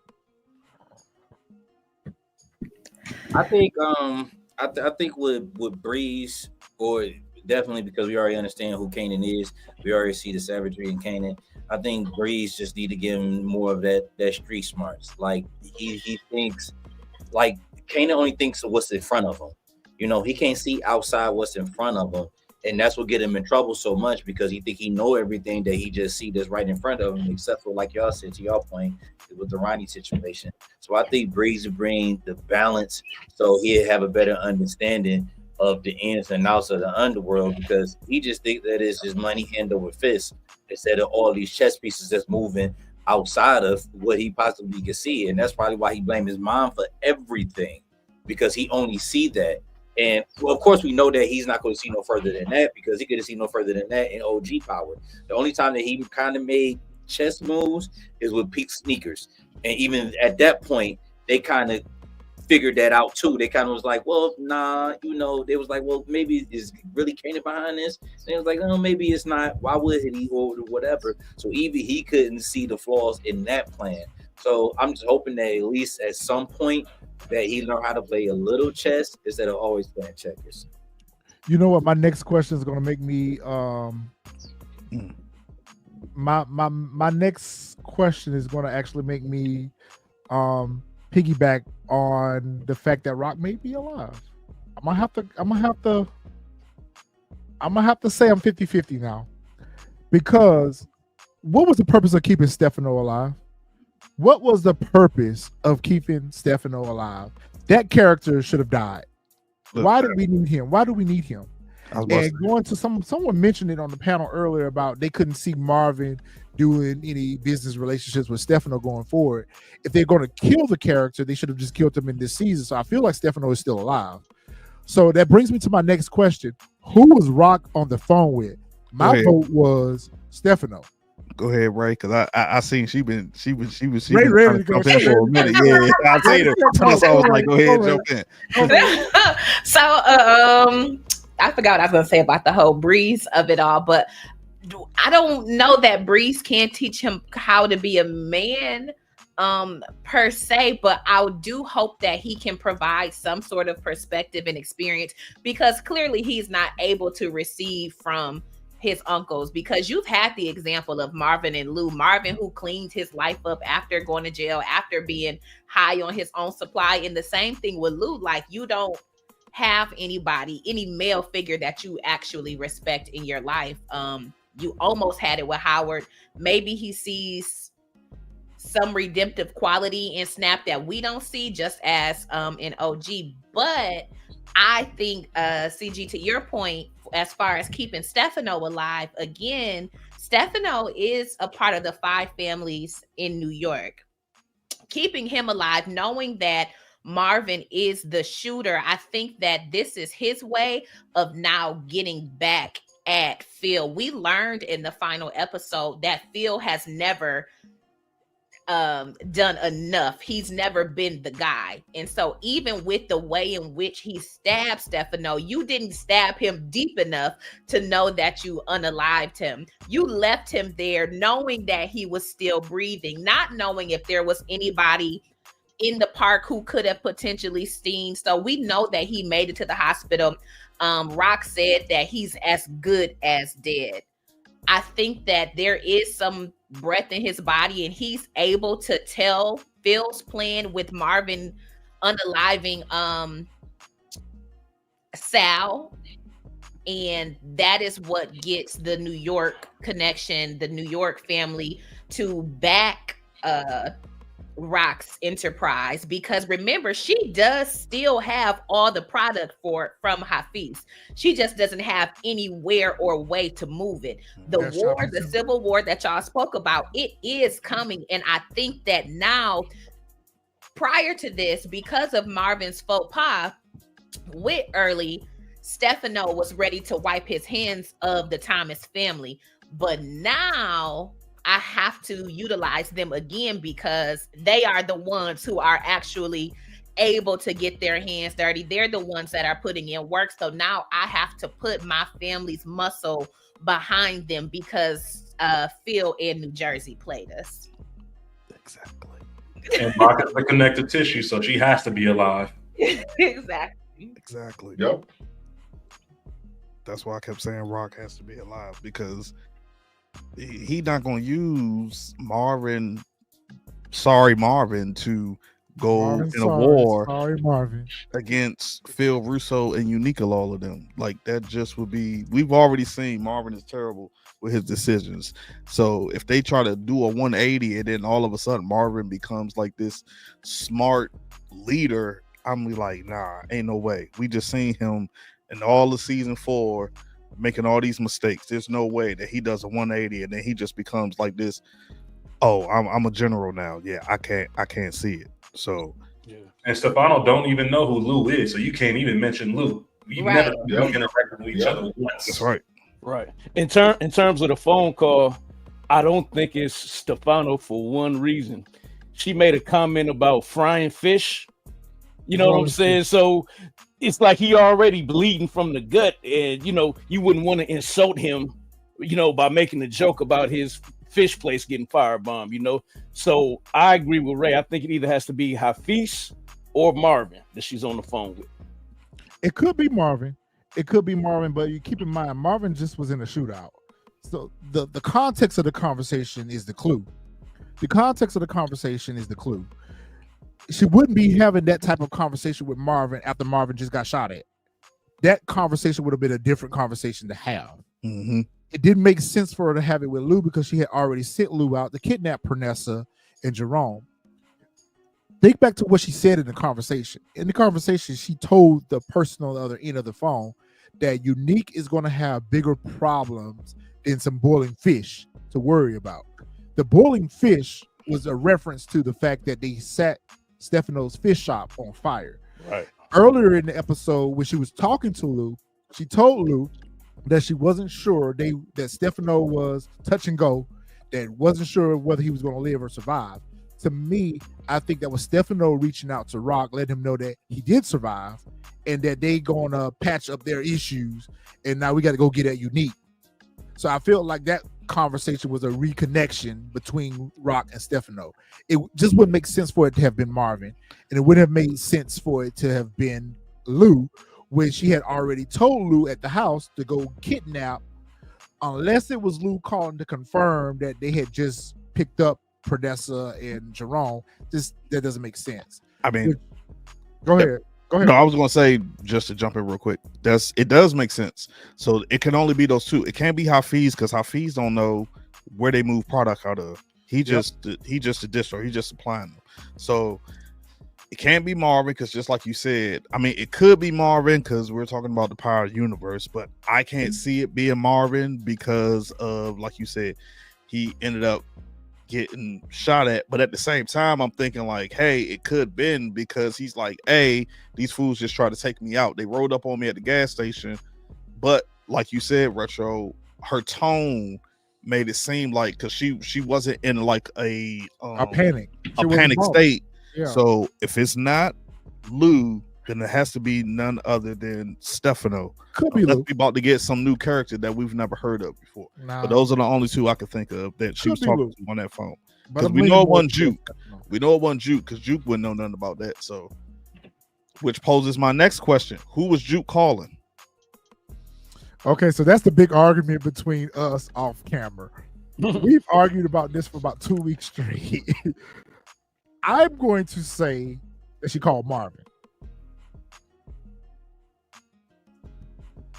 That makes most sense. It's not I'll say it right now, it's not Garcia. There's no It's way not she Garcia. introduces a police officer. Hell nah. No, she ain't talking Fuck about no. Garcia.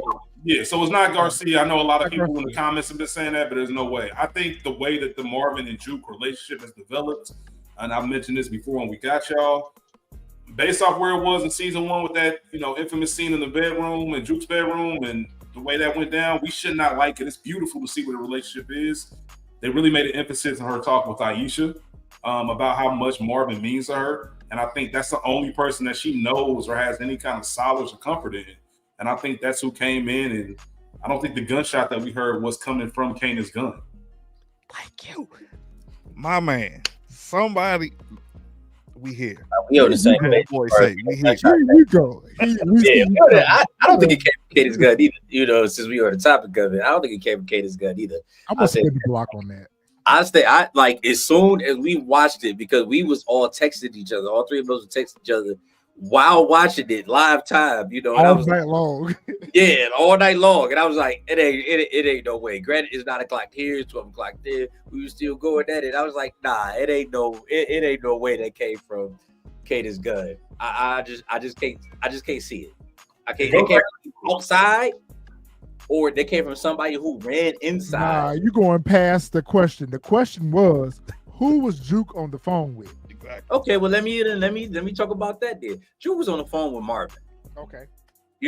Or she tried to call Rock, and Rock was on the phone. Rock was already on the phone. I can give you that. That's the only two scenarios that I see, is that she called Rock. Rock was on the phone trying to reach whoever she was on the phone with, and that's what the line was. And the line was busy, and then somebody just popped up, or maybe it was Juke who popped up, or maybe she called Marvin in, and then maybe Marvin popped up. But I think she was either on the phone with Marvin, or she tried to call Rock, and the line was busy. Nah. I'm not even sure if it was a two-way caller in 92, but nah, DeMarcus, nah. Yeah, that don't even make sense. Right? Yeah, question, go on here and get in here. Who was Juke on the phone with? Honestly, it's between either Marvin or Rock. She was trying to call because it makes the most sense. Just after just the sight of Kanan pointing that gun at her, just waving her around, you either with me or you against me. She's gonna want to make a call to her trusted folks, or maybe to warn Rock, like Kanan's out of his mind, he's on his way to you. Watch your back, or try to call Marvin like Kanan's heading over Rock, and I don't know what he's gonna do. Please head over to him ASAP. And we did not see if the call got answered or not, so we really don't know. So it has to be between one of the two, in one of the two scenarios, whether Marvin eventually answered or she tried to call Rock and she didn't answer. So for me, it's one of the two. ODH TV made a good point in his video. He said that you don't know how many calls Jukebox made. So that's true. She could have made more than one call. That's why I go back to the reason why I think it was Marvin, because they gave us context clues throughout the episode. When her and Marvin had that conversation in her bedroom about Rock, and Marvin told her, listen, your Aunt Rock wouldn't have done that. If she would have done that, if she would have taken out Famous and Crystal, I would have known. Okay, that's one. Two, going back to her conversation with Aisha about, I need to. So to your point, Fish, Marvin is the only person that she feel like I can trust right now. And the fact that Marvin kind of readjusted her thought process on Rock, that would have been a natural thing for her to do, to pick up and call her dad and tell her dad what's getting ready to happen. Because after Kanan upped this poll on her and talk about you either with me or against me, who else could she have called for help? Who else could she have called to let them know that Kanan getting ready to go drop his mom? It would have made sense for it to have been her daddy, for Marvin. I agree. I do think that she was either trying to call Rock or Marvin, but I do want to ask y'all, in regards to Juke in this scenario, what did y'all think of her essentially revealing that she spent all these seasons feeling some kind of way about Rock, unbeknownst to all of us. I didn't like that. Okay. We didn't need that. Mm-hmm. That was out of nowhere. Yeah. Facts. That was out of nowhere. I don't know what the writers was doing with us on that. I don't know why they decided to play with us about that, because we have always seen that Rock and Juke have had a very close relationship. They've even talked about, their I guess mother and daughter time that they would, spend having conversations or whatever. And they're the only two females in the family. Rock she called Juke and told Juke about the whole situation with Unique to come pick her up or whatever. This whole, you only saw me because Kanan was in the room. Where the fuck did that come from? Like, why? Why did y'all give us that? Writers got bored, man. They got bored. They got bored. They just started throwing bored shit on that was bullshit. on the screen to see what's going to stick. I just feel like when you do stuff like that, you do a disservice to the story you've already told from the beginning. Like, his family is a close-knit family, so when you have a scene like that, I'm like, what? Like, it don't even make sense. And then also too, in like season 3, there was a specific talk between Rock and Jukebox to where Rock had verbally stated, "I'm not here to talk about Kanan. It feels like I'm always coming to you to try to watch out. I'm here for you. I'm here for you." They had that conversation. So that made no sense for that little spat to go about in that season 4 finale. Agreed. So I think for me, I agree with MrPower. Like, the writers, the way they took it, it was stupid. It made no sense. But at the same time, if you look at it, they're trying to put like because remember, for the longest time, Juke was always saying Rock couldn't have done that. Rock couldn't have done that. Rock couldn't have done that. Now she's on the fence after she hears about once Garcia comes to her. Yeah, once Garcia comes to her and tells her, like, oh, it was this black lady coming out of the apartment. So now immediately, she's on the fence. So it's like, it's one of those things where, like, yo, she's not even sure herself if Rock, she's kind of like, yo, Kanan might be right. Like, I could have had Rock wrong all along. I didn't like that whole situation, and I kind of like that Rock stood the ground. Like, okay, you're an adult now. Like, you pushing it. Like, you know what I'm saying? Like, you gotta play over here. Yeah, like you overstepping your boundaries. But at the same time, I wish the writers would have put in for Rock to say, like, yo, look, Juke, I get it. I get how you feeling. And she could have just went into a little bit more in depth as to far as like with Famous, the whole crystal thing, everything, because had she gotten that, she might have not said what she said, and then we might not have. But I get it, because they had to write it to where she's getting more close with Marvin. So when she heard it from Marvin, that's when it clicked in her head, like, oh, wait a minute, it's not her. Because as we saw when she went over to Kanan's spot, she tried again to say, like, yo, maybe she did not do this. So it clicked in her head then, like, yo, if my pops is telling me, like, oh, he would have known. Because remember her face after Marvin said it, she was like, oh, she didn't do this. She realized she fucked up. Yeah, she realized then that, like, yo, I fucked up. So I think, like I said, MrPower, it was stupid. Like we got this whole season, we ain't get no blowback from Juke, and then the last episode we get this whole whatchamacallit, like, oh, I've been peeping what you've been doing, but I ain't been saying nothing. It's like, but you know what this reminds me of? This reminds me of, I had the same feeling regarding Tasha's mama in Power Book 2 Ghost. We went through 6 seasons of Miss Estelle. We've never seen that lady touch a drop of alcohol. We never heard her reference to being an alcoholic. All of a sudden, over in Book 2, the same character that we've known for 6 seasons is now all of a sudden falling down drunk. Like, why are you reintroducing the character? Why are you redeveloping the character? You've spent this much time teaching us, showing us this character in one way, and now you want to introduce them to us in another way. Like, what was the point of that? So I felt the same way with Juke. Like, I get that y'all are trying to transition Juke's character, but we didn't need her to be against Rock, because everyone else we've seen all throughout all the seasons are against Rock. Juke has been her biggest advocate and benefactor. Why change that narrative? But I get where you're going with that, Fresh. So I agree with that. Hey, Big Mama needed a drink after falling from grace. He was getting high off the hog. Big Mama needed a drink. She had to raise. That's all. I would say, y'all, just to play devil's advocate, you know, Rock is always, you gotta talk to him, Juke.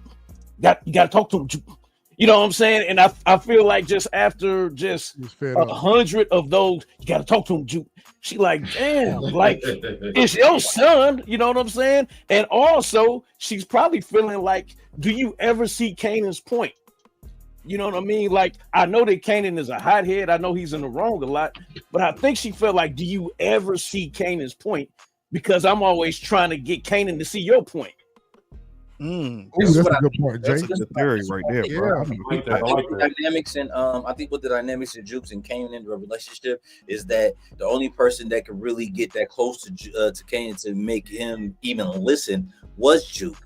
You know, like Lou was on the bottle. He wasn't really listening to Marv. Marv said, man, this little nigga need his ass whipped. So he wasn't really listening to Marv. The only person that he would listen to, not necessarily take heed to what she's saying, was Juke. So that's why the conversation always went to Juke. Hey, you need to go ahead and you need to talk to her. But Rock has been in Juke corner from the beginning, from the time where Marvin and Juke had fell out and Juke was staying at the house, from the time where Rock had gave her the chain, you know, right before that she went to go perform with Butter and everything had popping up there. She has always been there. I think what the writers was trying to give us was the closeness with Juke and Marvin relationship, and to show us how close that Kanan and Juke was, and that's why they made her say what it is that she said while they were sitting at the table. I think Juke was dead wrong and she needed to be smacked in the mouth, but I think that was the only reason they did that, you know. But it goes, if you fast forward it, when he upped the strap on her and she looked at him like, yo, yeah, you wildin', you know. I'm trying to just give you a different type of, you know, perspective, because you only see, if it, again, we said this ad nauseum, if it rains, it's Rock's fault. You know what I'm saying? If it's sunny, it's Rock's fault. I have a good day, it's Rock's fault. If I did, no, it's not a good day. It's only a good day because Rock. It's only a good day because my mother made it that way. This is all her. The way I do. Y'all don't see her. I know her better than anybody. His Tim's got a scuff. Even you, Juke. It don't matter what it is. It's always got to have something to do with Rock. He got a flat tire. Rock did it. Yes, and that was just so much so putting more of the distance between Rock and Kanan's relationship that they threw Juke in there to try to provide even more of a distance between Rock and Kanan's relationship until Juke spoke to her father. All right, so let's spend a little time with Snap and Pop.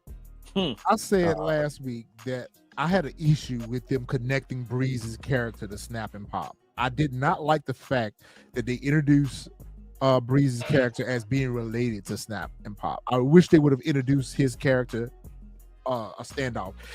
Snap and Pop still could have known him and still could have made the introduction, just like they did with Unique, just like they did with Ronnie and the whole situation. But why did the character have to be related to Kanan? Because it alludes to the fact that now it's going to be harder for Kanan to take out Snap and Pop. How do you guys feel like Snap and Pop? How do you feel like Kanan's going to find out about what Snap and Pop has been doing? I don't know how he's going to find out. I will say I thought about everything you just mentioned about them being related. Maybe I'll pose a question to y'all. Is that a real relation, or is that a street? Is this our street nephew, or is this our blood nephew? You know what I mean? Is this just somebody we've seen as a young pup? Maybe somebody who used to work with us, that's his son, and we've seen him raise up in this game, and we take claim of him because we've literally known him his entire life, so he's family. You know how we do. Y'all know how we do. We all got play cousins and play this and that. So did they mean it in that way, or did they mean it, hey, it's blood? Because the twist would be, not only to your point, Retro, about making it harder for Kanan, it'll make it hard for Breeze to get the green light on something like that. Yeah. You know what I mean? So I did wonder that. Yeah, I'm going to leave it there. I'm going to let everybody else answer your actual question, but I just wanted to throw that out there because it is fascinating how they're going to spin that together. That's a great theory. I didn't even never think about that. He got me. I got to ponder now. That's a good theory. Yeah. I definitely think it's a blood relation because they introduce him by his first and last name. You know what I'm saying? So we all sitting up here, you know, like Jay Spruill is just like a phonetic play off of my real government first and last name. So on the streets, oh, that's Jay Spruill. He cool, you know, but They introduced him. They said his first and last name fully. Branford.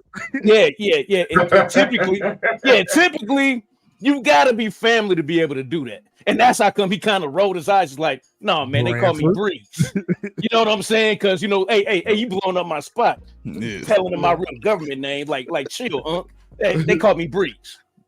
Okay, yeah, that makes sense. I can see it being kind of like a situation because you know how they're taking advantage of Kanan as it is now. And just a little bit like, well, first off, you know, let me just say, I do like the fact that they are directly, Breeze and Snaps and Pops are directly related, just to like show like their position on the whole chessboard and just showing how much power Snaps and Pop have and the connections that they have. So just me personally, I do like that they were related. For me, like how Kanan's going to find out the truth, it's like, it seems like he's slowly but surely like finding out like, y'all have bigger schemes and plans at play. And just like the way he was looking at them as they were talking and they were trying to like, y'all ain't got to make no deals yet. This is just an introduction, whoop-de-whoop. And I feel like Breeze is going to find out something that Snaps and Pop did that are directly affecting him as well. And then Kanan, he's going to bring up his issues to Breeze as well. And then they're going to kind of like team up together in a way, and then Rock, you could have her be involved as well because she was directly affected, and then everybody essentially has the green light and they all try to team up to take out Snaps and Pop because of them manipulating and having everybody take out each other while their pockets fill up. So that's how I think. I think like they're kind of manipulating and scheming on Breeze as well, and Breeze is going to find out and he's going to be in line with Kanan and taking them out. Okay, good theory. Like that. All right, anyone else want to take a stab at that? Yeah, man, I agree with all that. I feel like Snaps and Pop have been just manipulating the board for so long. Eventually, you're gonna slip up. You're gonna make a mistake. And Kanan's stupid, but he ain't gonna be stupid forever. And I think now that he's working with Breeze and Breeze is gonna teach him how to move, he's gonna peep some stuff. And we know his power. It doesn't matter. Family kills family all the time. They're gonna keep killing family because that's what they do in power. So they're gonna be off the board pretty soon. And that's the only way. I mean, if Kanan want to take over, Snaps and Pop can't be the ones running him. He gotta get them out the way. That's right. If I could just piggyback off of what MrPower said, I honestly think they already slipped up a little bit because that conversation during the introduction, Kanan kind of gave him a side eye, like, wait a minute. Unique being a temporary ally. Yeah, so I think his antennas is already up. So I think they already have slipped up, you know, because Pop was talking too much. For sure. Okay, I was gonna say, Kyron, I already told you, I do think that Breeze is a blood relative, but also I don't think Kanan needs to get Breeze's permission to take them off the board. Even though he got their permission to take Ronnie off. No, once Kanan finally comes to his right mind and figures out the ways in which he's been manipulated, despite him being in partnership with Breeze, if they're so alike as Pop alluded, I don't think that he needs his permission. Kanan, from what we've known of him for all of these seasons, for the most part, has done his own thing, even to his own detriment. So whether he pulls the trigger, we know that he's not a great shot up to this point. Or if that is an early job that he gets Tommy to do later down the line or something like that. Like, I don't think he's going to need the okay from Breeze to do that, because at the end of the day, he doesn't understand it now, but the Thomases are his family. So you made me kill my mother, allegedly. You took out my girl. You took out my best friend. It's up. It doesn't matter. I don't need your permission to do that. I've been standing on my own all of this time. And if I don't give a fuck, if I can tell Unique to his face that I took out your brother, if I can step to my mother, I don't care about y'all. You're an ends to a means at this current juncture, but I'm Kanan Stark. I'm me. You can't manipulate me. And he's already, to your point earlier, he's already given them a handful of side eyes on their manipulation tactics. So as low as he is, he does have a tinge of street smarts. So Yeah, I was gonna say, go ahead, Jay Sparrow. The way I think the whole panel is irritated with how Garcia keep popping out on Juke, right? Like we all hate that, right?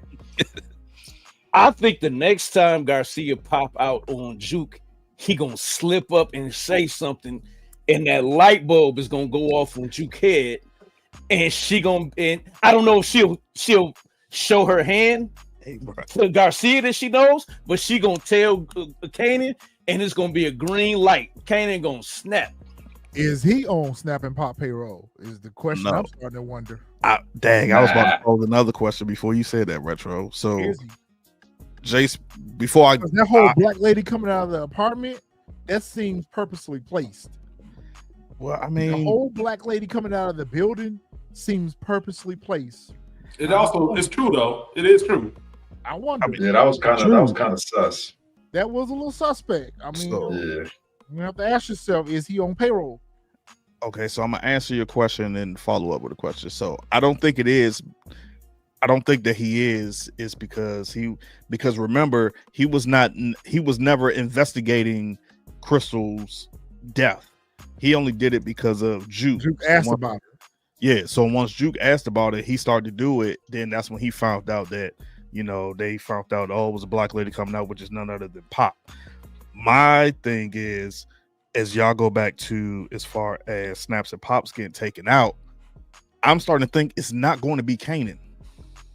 It's going to be possibly Juke. Yep.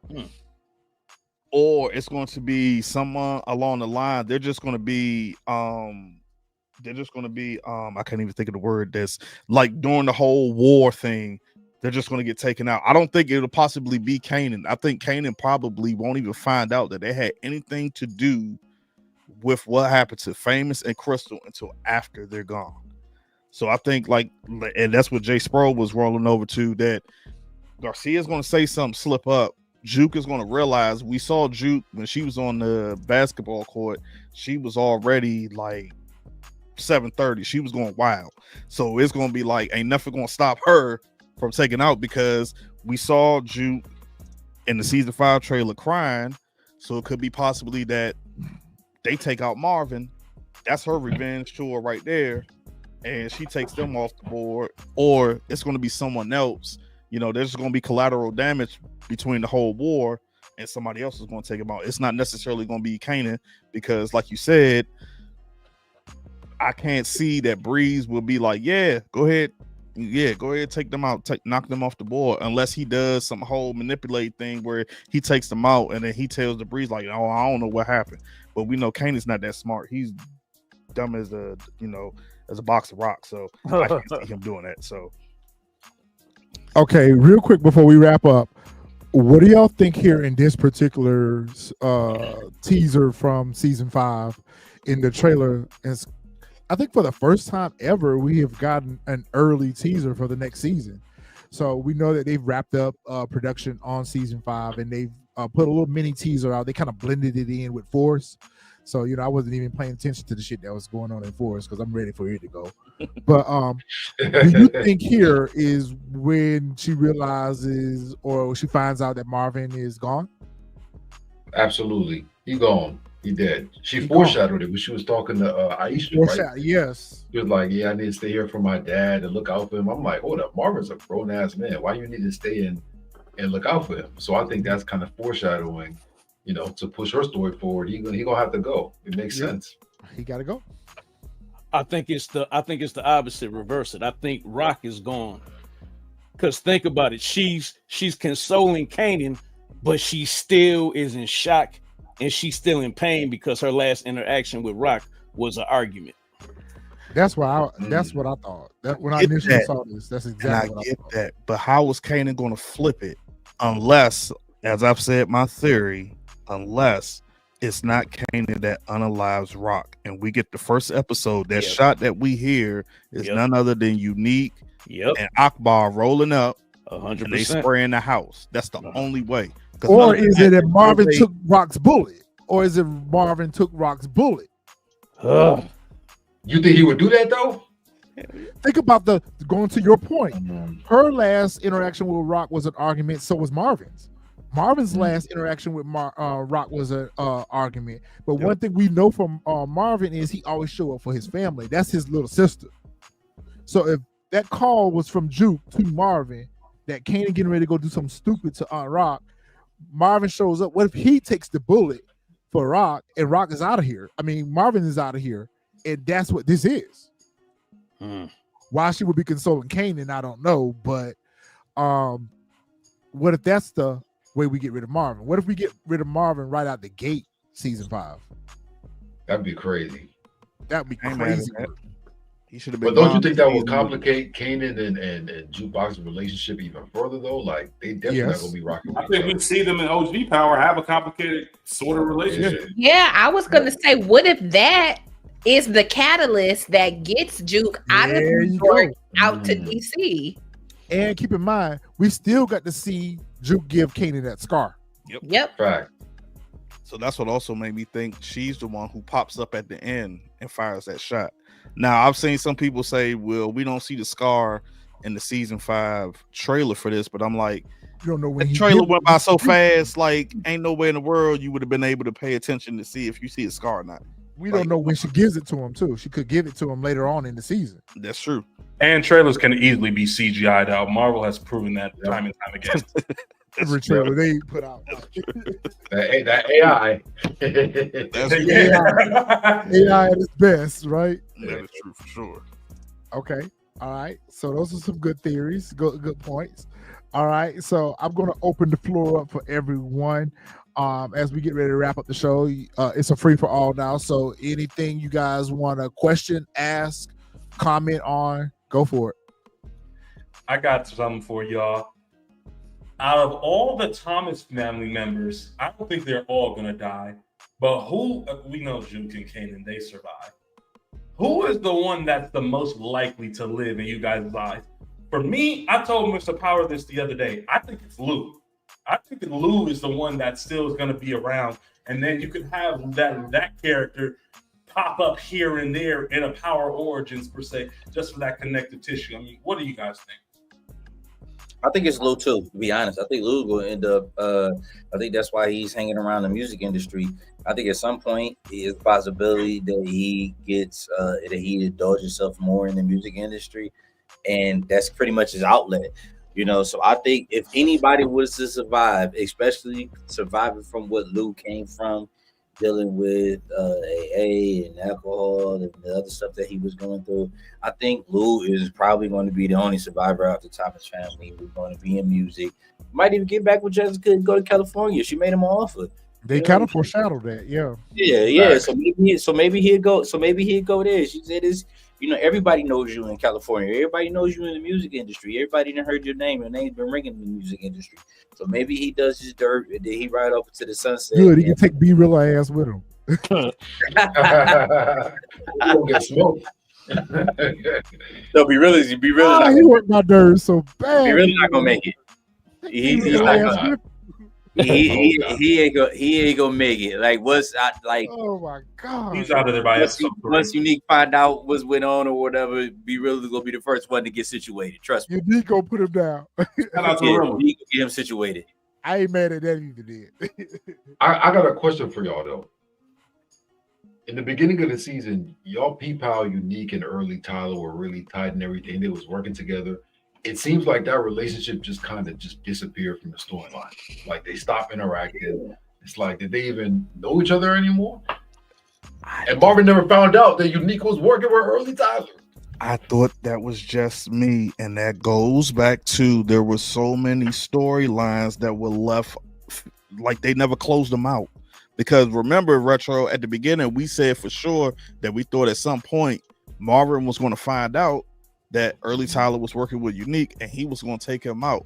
All of a sudden, out of nowhere, once Unique got back on, Early Tyler just kind of fell back and now he's working with Marvin. I don't understand it. Like we never, like we just never saw it. And then we never saw, Retro, to your point, we never saw him, I think, what was it, after episode 5, we never saw him hitting his head no more. Like all of a sudden, he was just back to like he was just normal Unique. Yeah, he was no more. Like he wasn't this crazy character that the doctor had said he was going to become. He was just straight, oh, I'm just on a revenge tour. So I'm with you, Mr. Power. I was just wondering what happened to that whole dynamic and that storyline between them two.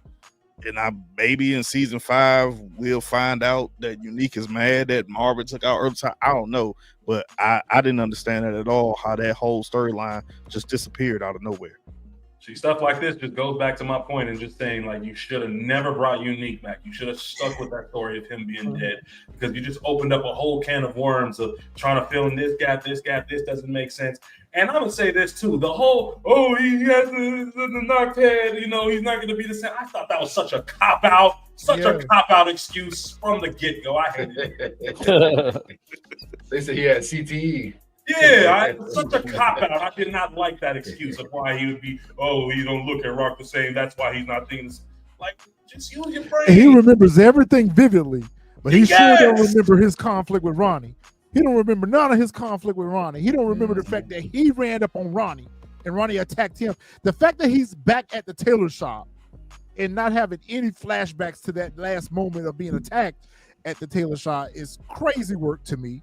But yeah, I'm not even gonna get on a tangent about that because that's just stupid. Just absolutely stupid in the writing. Retro, he did tell Kanan that he wasn't feeling Ronnie at the end either. So he does have some sort of remembrance. The only thing that I'll say is maybe in season 5, because the vet he said that the dog was normal at first and then he switched. So maybe we see him having these blackouts with Pranessa, these random fits of rage, and we haven't seen it since then, but maybe that makes a return in season 5 and Akbar has to put Unique down because he done played crazy in his face. We did play crazy in his face. You're lying about that. Unique remembers everything, but don't remember the fact that Ronnie outright hated Rock. So why would they ever work together? You don't remember Ronnie taking out Dean, huh? You don't remember that either, huh? You don't remember none of that. What'd he say? Fuck Rock. Fuck Rock. Fuck Rock. That's all he know. That's the only language he knew. It still said that he loved her, though. I was still mad that. No, he talking about Ronnie. Ronnie was saying fuck Rock. Yeah. No, I know that. But I was saying as far as like Unique, we never even got to get more on that when he mentioned that I still love her though. Like I thought I said that earlier. Like they missed the opportunity with that, because I feel like they did though. He still had some moments where he kept pressing over her, like telling Lou about their relationship. If you ain't like her no more, why are you talking about y'all past for it? Clearly, there's right. You acting like a jealous baby daddy. I think he just get under her skin and even call me daddy. And Rock wasn't pressed at all. She wasn't bothered. She wouldn't move. She was like, "Oh, okay." Go pick up Pranessa and Jerome. Like Rock, I love Rock. Rock don't even like. Rock told him at the beginning of season 1 she don't get on her knees for no man, and she showed that. Like no matter how much up against the wall she is, she never crack under pressure. Like now you see she gets stressed, she starts smoking them cigarettes. She starts smoking them Newports when she gets stressed, but she never let her opposition know that she in a tight spot. So that's one thing I like about the Rock character is that she don't break under pressure. All right, man. Ain't no more E-Tone. That was a cameo. That was it. That's all. No more E-Tone. We better not see him again. Yeah. Work on your quarterback accuracy, fam. That's what you need to be practicing, throwing some straight lines instead of some acting lines. That's it. No more E-Tone. You ain't gonna see no more here. We didn't need to see him for this. We didn't. No. Yeah, don't turn this shit into BMF now. Oh my God. At least you could wish me luck. We got like one more week before we doing that. Are y'all gonna be watching BMF this season or not? Fresh and Jack goes. I gotta watch it just because just to finish. I got same way I'm watching the Sky.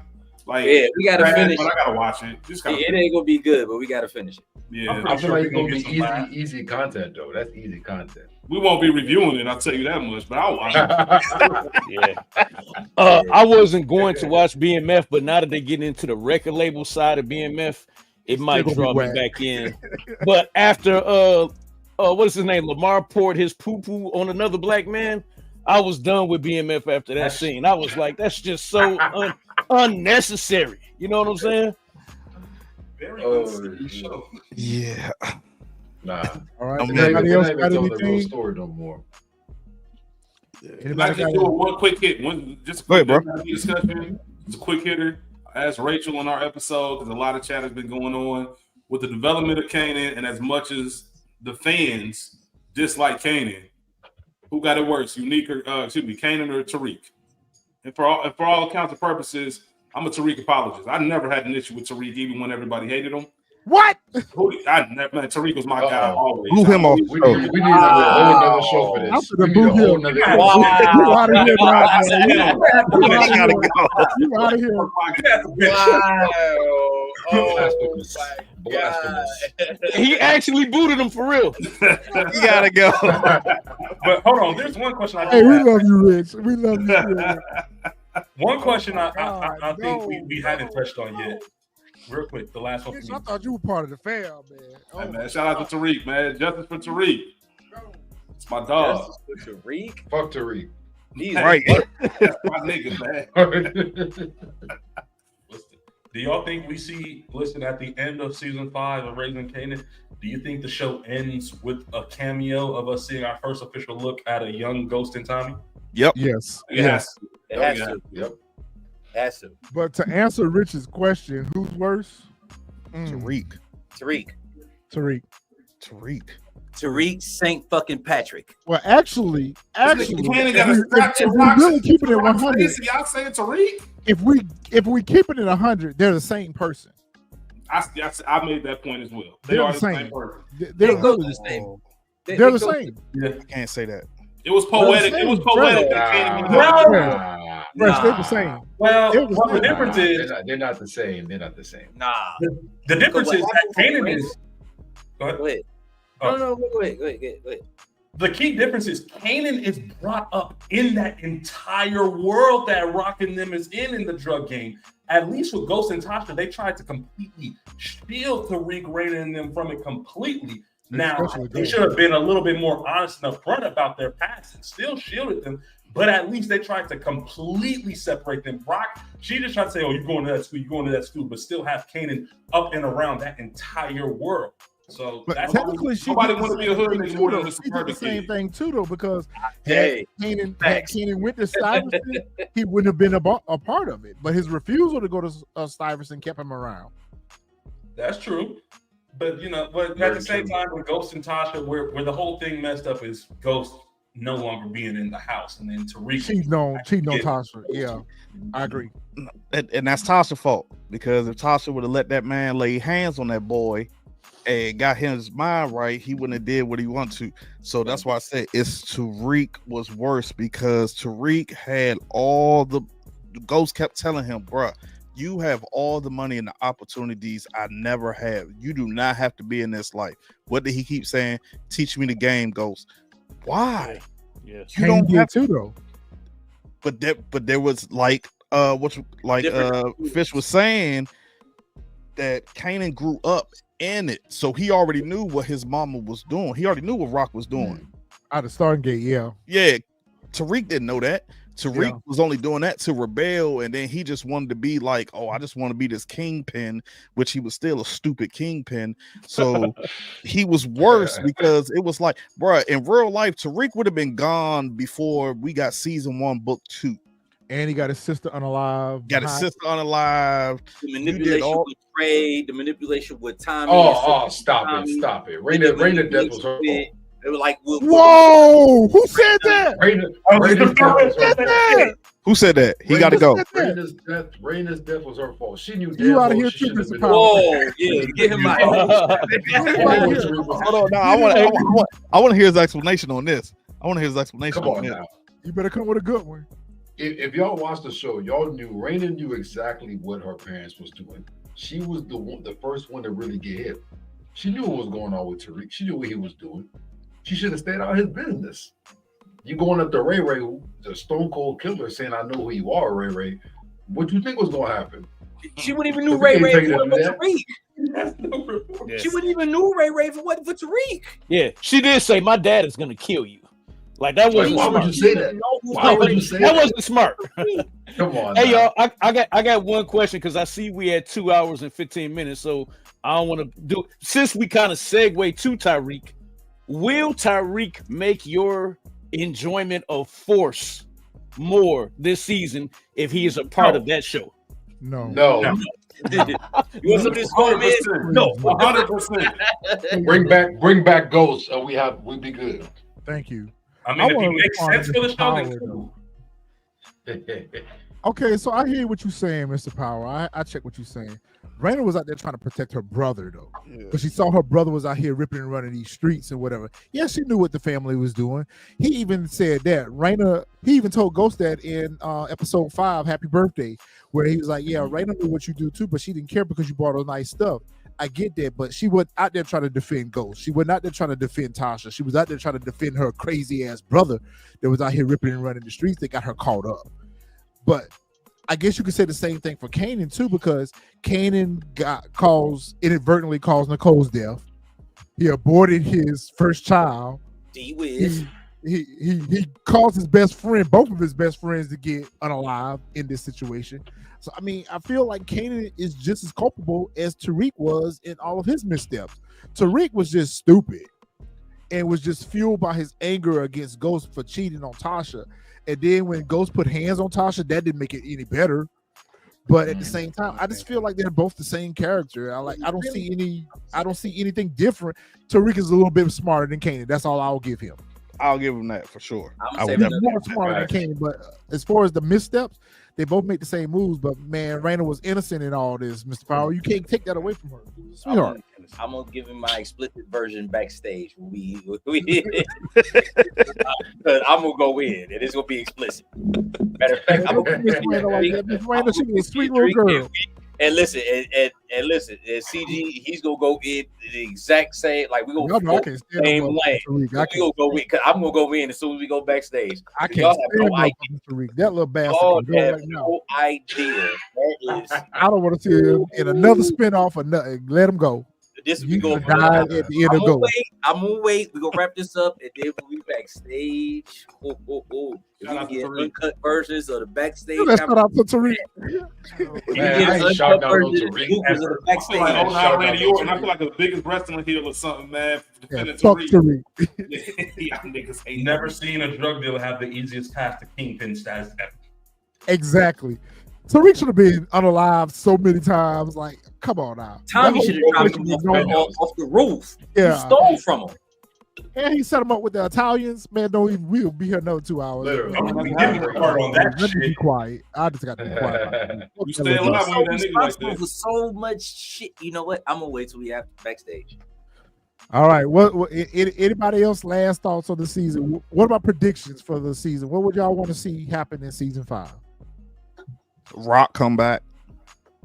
Rock and Kanan had a reconciliation. I bet Rock. She need to go into witness protection or something. She need to get out of town or something. What I want to see Juke become as gangster and as feared as Tommy and Ghost and Kanan was talking about. I still haven't seen any of that yet. So you saw a snippet of it when she got ready to put Freddie's crew down. Yeah, I mean that was a snippet though, but I want to see something concrete. When she put Snap and Pop down for manipulating Kanan. I actually agree with all of that. I want to see that too. Only I do think we got a glimpse when she also took down Crystal's cronies in the subway.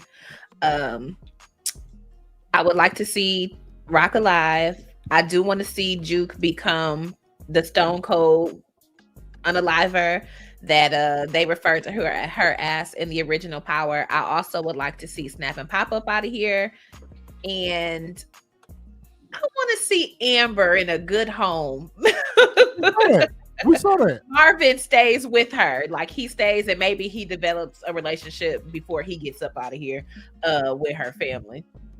Leave her some money or something. Put something aside for little Amber. She's been through enough. She has. Poor little Amber. Amber might get revenge and take out Marvin. Right. Why? He wasn't the reason why her druggy daddy. She don't know that. Himself and her sister in the bathtub. I mean, she don't know that. That little girl. We don't saw enough of her. That's it. She's in a nice family now. She's gonna have a nice life. This She would be white. perfect. She'll be okay. That would be perfect. She's a little white girl. She'll be okay. She's fine. She'll be fine. All right, predictions. Kanan figures Ronnie, Toad on Famous, Pernessa surprises Unique, Stefano and Russo taken out, Pops and Snap, Unravel the call. You know what? I want Pops and Snap to figure out the whole Detective Howard and Kanan relationship. Like, I feel like we need to see more of their conniving of season 5. Like, they introduced that to us this season because the last season we didn't see the conniving side of Snaps and Pops characters. We just kind of saw them at Switzerland a little bit and saw them, kind of, using the situation to their advantage. But this season, I feel like they went out of their way to show us how manipulative and conniving they are. I feel like that's going to continue throughout season 5. They're going to continue to show us as the audience how much more manipulative they're going to be in regards to Kanan. Breeze will smoke Snaps and Pop because he doesn't want to give them part of Kanan in his business. I believe Breeze will get a spinoff. Nah. Okay, you just talking. Hell nah, he ain't get no damn spinoff. Yeah, he didn't spinoff for spin right into Power Origins. Right. He's gonna spin right into Power Origins. Spin there. Yeah, nah, I don't see that happening, bro. I still feel that other spinoff of Power that we're getting is going to be Europe somehow, some way. With Kane. Real quick.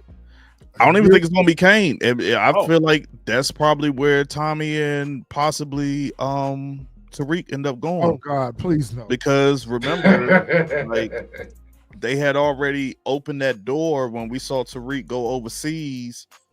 With I can't even think of that girl's name right now. Her face is with Effie. When they went overseas, we saw them kind of open that door with that and what was Anya's mom name?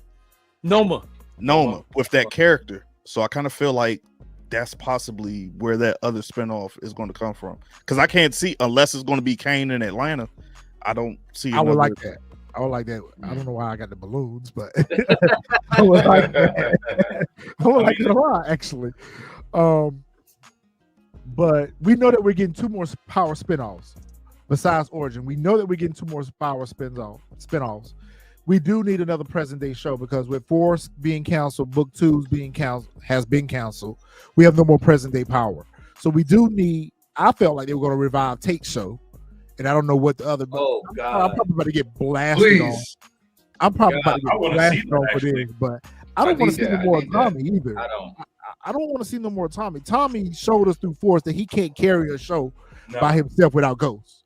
So if you're going to bring Tommy back into another show, him and Tariq dynamic is just not going to fit for us. It's just not going to fit for us. The only way that we can get Tommy back in another show is if they bring the Ghost character back. I don't see what else they can do with Tommy's character. I don't see what else they can do with Tariq's character. So I guess my last question is, what do you think the new spinoffs are going to be about? Who are they going to be about? I mean, there was a rumor a while back. It could be just on the back burner, but what old boy was saying that like, oh, they're going to head to Europe. Man, you could be going to London. You could go the Top Boy route or something along those lines. And then you could have you can bring in a whole bunch of new characters. Because that's what Mr. Power, he made a video and we briefly spoke about it too. Power desperately needs right now, they need a brand new show with a bunch of brand new characters. Give us something completely new at this point in time. You can have some characters within the universe, like some supporting characters that just like, some familiar faces just to keep people familiarized. But it definitely needs like something fresh and brand new location, new characters. If you want to go internationally, you want to go to London, go there. If you want to go the typical, let's head to the West Coast, let's go to California, like Tommy was originally supposed to go, but they chose to go to Chicago. Go to LA, man. That I feel like, let's go to LA. That's how I feel. Yeah, Power LA. To back up off this point, I think you're absolutely right. Something present day, maybe something along like the B route. If anybody watches The Boys, when you had this other show that's still kind of completely different characters and have a way to introduce them and really have the story be about them. The other spinoff that I don't know if they'll do it. I think they've been doing such a great job with Haley Kilgore. Maybe we get a little bit more juke on that transition into being a police officer and going to DC and what she's up to. Because I think Juke's character could carry a show without Kanan. I think they put it into her, and that's very fascinating because the one thing, and Rachel will tell you that I've been asking, and we ask each other, all right, when does Juke become the Juke we meet in Original Power? I don't think we're going to get all the way there. I forget which one of you made the point about you want to see that fierce killer, crazy Juke, but I think a spinoff really giving that character some time, and Haley Kilgore just an incredible actor. I think it could work. Yeah, I think Diana's gonna get a spinoff. Oh shit! I said that too. If she get a spinoff, I won't be watching that. Just like come on now. So y'all just trying to get everybody a spinoff now? No, that was the question. We had to try to come up with at least two. You know what I'm saying? So I think she'll get one, and I think Kane will get one. I think Kane will get one just because the ladies just seem like they love Kane. You know what I'm saying? So I think those two would be the one to get one. Ray, who you want? What are your thoughts on the new spinoffs? I like the Juke of it all. I like that. Get her up in DC. I was really trying to think of another. I don't want a Kane spinoff. I don't want to see Tariq do anything else. I mean, outside of this universe, by all means. I don't know that he could carry it, but if we hold on to Lou still being alive and him going out to California and doing the music thing with maybe some elements of still being in the underworld, I think that could be interesting. Just because it would be more of a music-based show versus the blaze and glory of Southside Jamaica. Fresh. I'm with Fish and MrPower. We just need a whole new show with whole new characters. That's the only way. Like, I mean, it can still be a spinoff, but it can still be. We don't want to see no 2-bit. Like, hell yeah, nah. we want to see no damn 2-bit. When he stopped fucking on Courtney Kemp, that was the end of him. Yeah, when he stopped fucking on her, that was it for him. Yeah, no more. Oh shit! That was it. What y'all laughing for? Y'all say it ain't so. What y'all laughing about? What she was giving up that box. Right. When he stopped tapping on that box, that was it for him. He got written off. I feel like no more 2-bit. Yeah. I just feel like it has to be. And Courtney Kemp been over at Netflix for 17 years and we ain't seen the show yet. What's going on? Shoot, possibly got a little power check and she don't it hit out. Could be Mexico. I don't know. She living off the power residuals. Yeah, she got that power check. That's it. She don't need that Netflix money. She just got some shit greenlit recently, so she got some action. Man, she got her voice coming back. Man, I'm ready. Oh yeah, that's right. You got Sax coming back for a show that she's doing over there on Netflix. Yeah. I seen I seen some news about that. So if she ain't bringing back Ghost, I ain't watching it. Now that you said that, and I could be just jumping out there. This goes back to your Tate theory retro spinoff. Could be him and Method Man's character. Yeah. As far as a spinoff.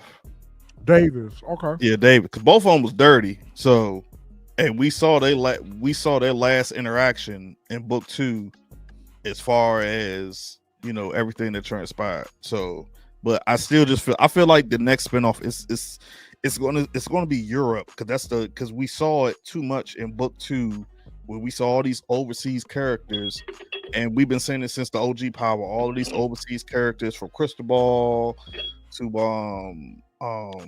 Yeah, but they shouldn't have killed Noma if they were gonna do that. I mean, you still could, and just like it could be somebody over Noma we haven't met yet because of her brother. The brother. Oh yeah, that's right. Because we saw him meeting with Tariq at the end. Man, fuck Tariq. Girl, that nigga could die in the first episode of the next show.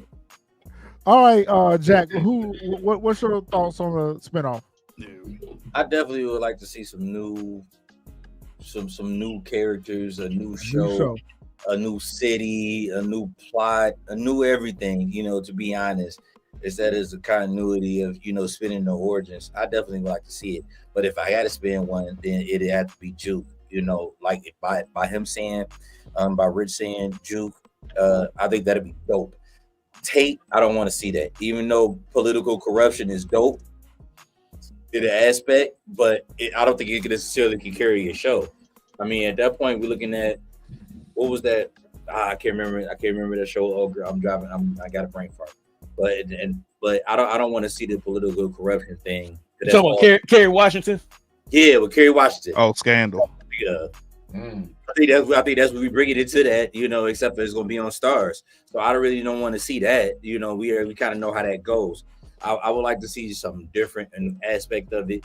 You could put a little bit of drugs in it, you get a little bit of, as people get situated, different types of now it's syrup and pills and stuff like that. You could just introduce a whole new different dynamic and just wipe the slate clean and introduce a whole new different power and to see how it takes off. I agree with that.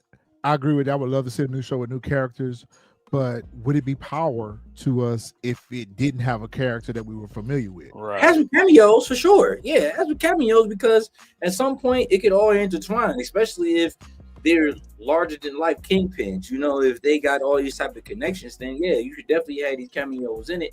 Kind of like what? They could actually keep Origins going for a minute if they did it this way. Instead of giving us 5 seasons of Kanan and Ghost and Tommy, to me, we only need a season of that. Or 2 at best. If they did Power Origins, because they call the show Power Origins, and they gave us origin stories or backstories on other characters in different seasons, like let's say for instance, they gave us season 2, up to season 2, 1 and 2 of Kanan, Ghost, and Tommy, and after that, that's a wrap. Season 3, maybe we get Monet's story a little bit. Yeah. Maybe season 3 we get other characters from the other Power Universe verse origins. Like I would rather see origins from other characters instead of a whole show sitting around just. I mean, we've spent 5 seasons with Kanan, but plus 3 or 4 seasons with him in OG. We don't need that much of Kanan. We need more characters. We need more characters' backstory in the Power Universe. Let Origins be the platform where they did everyone's backstories, just different seasons.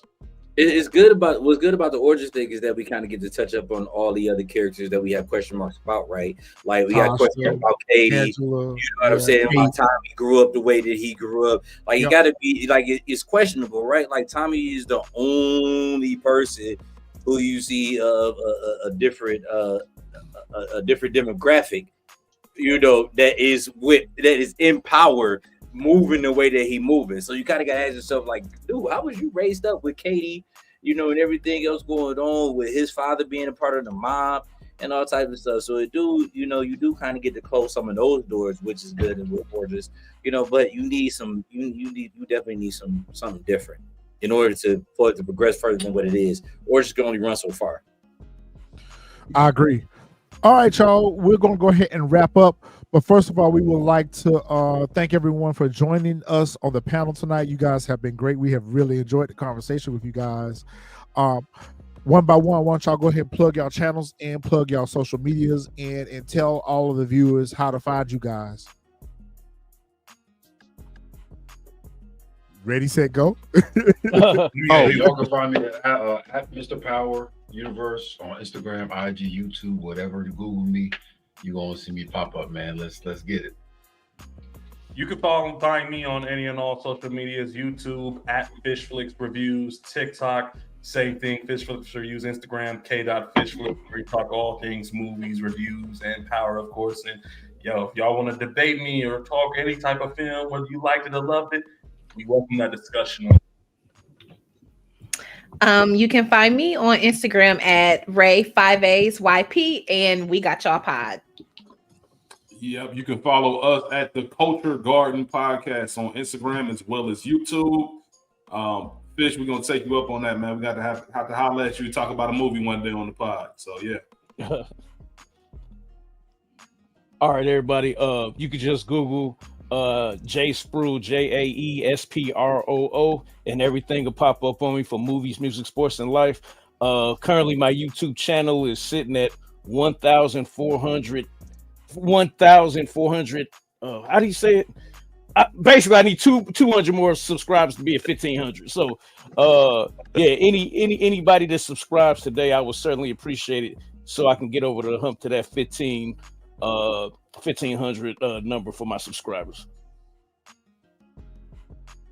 And as always, we appreciate everyone hanging out with us on this good Sunday evening. You can always find us here. Make sure y'all hit that like button, share the video out on your way out.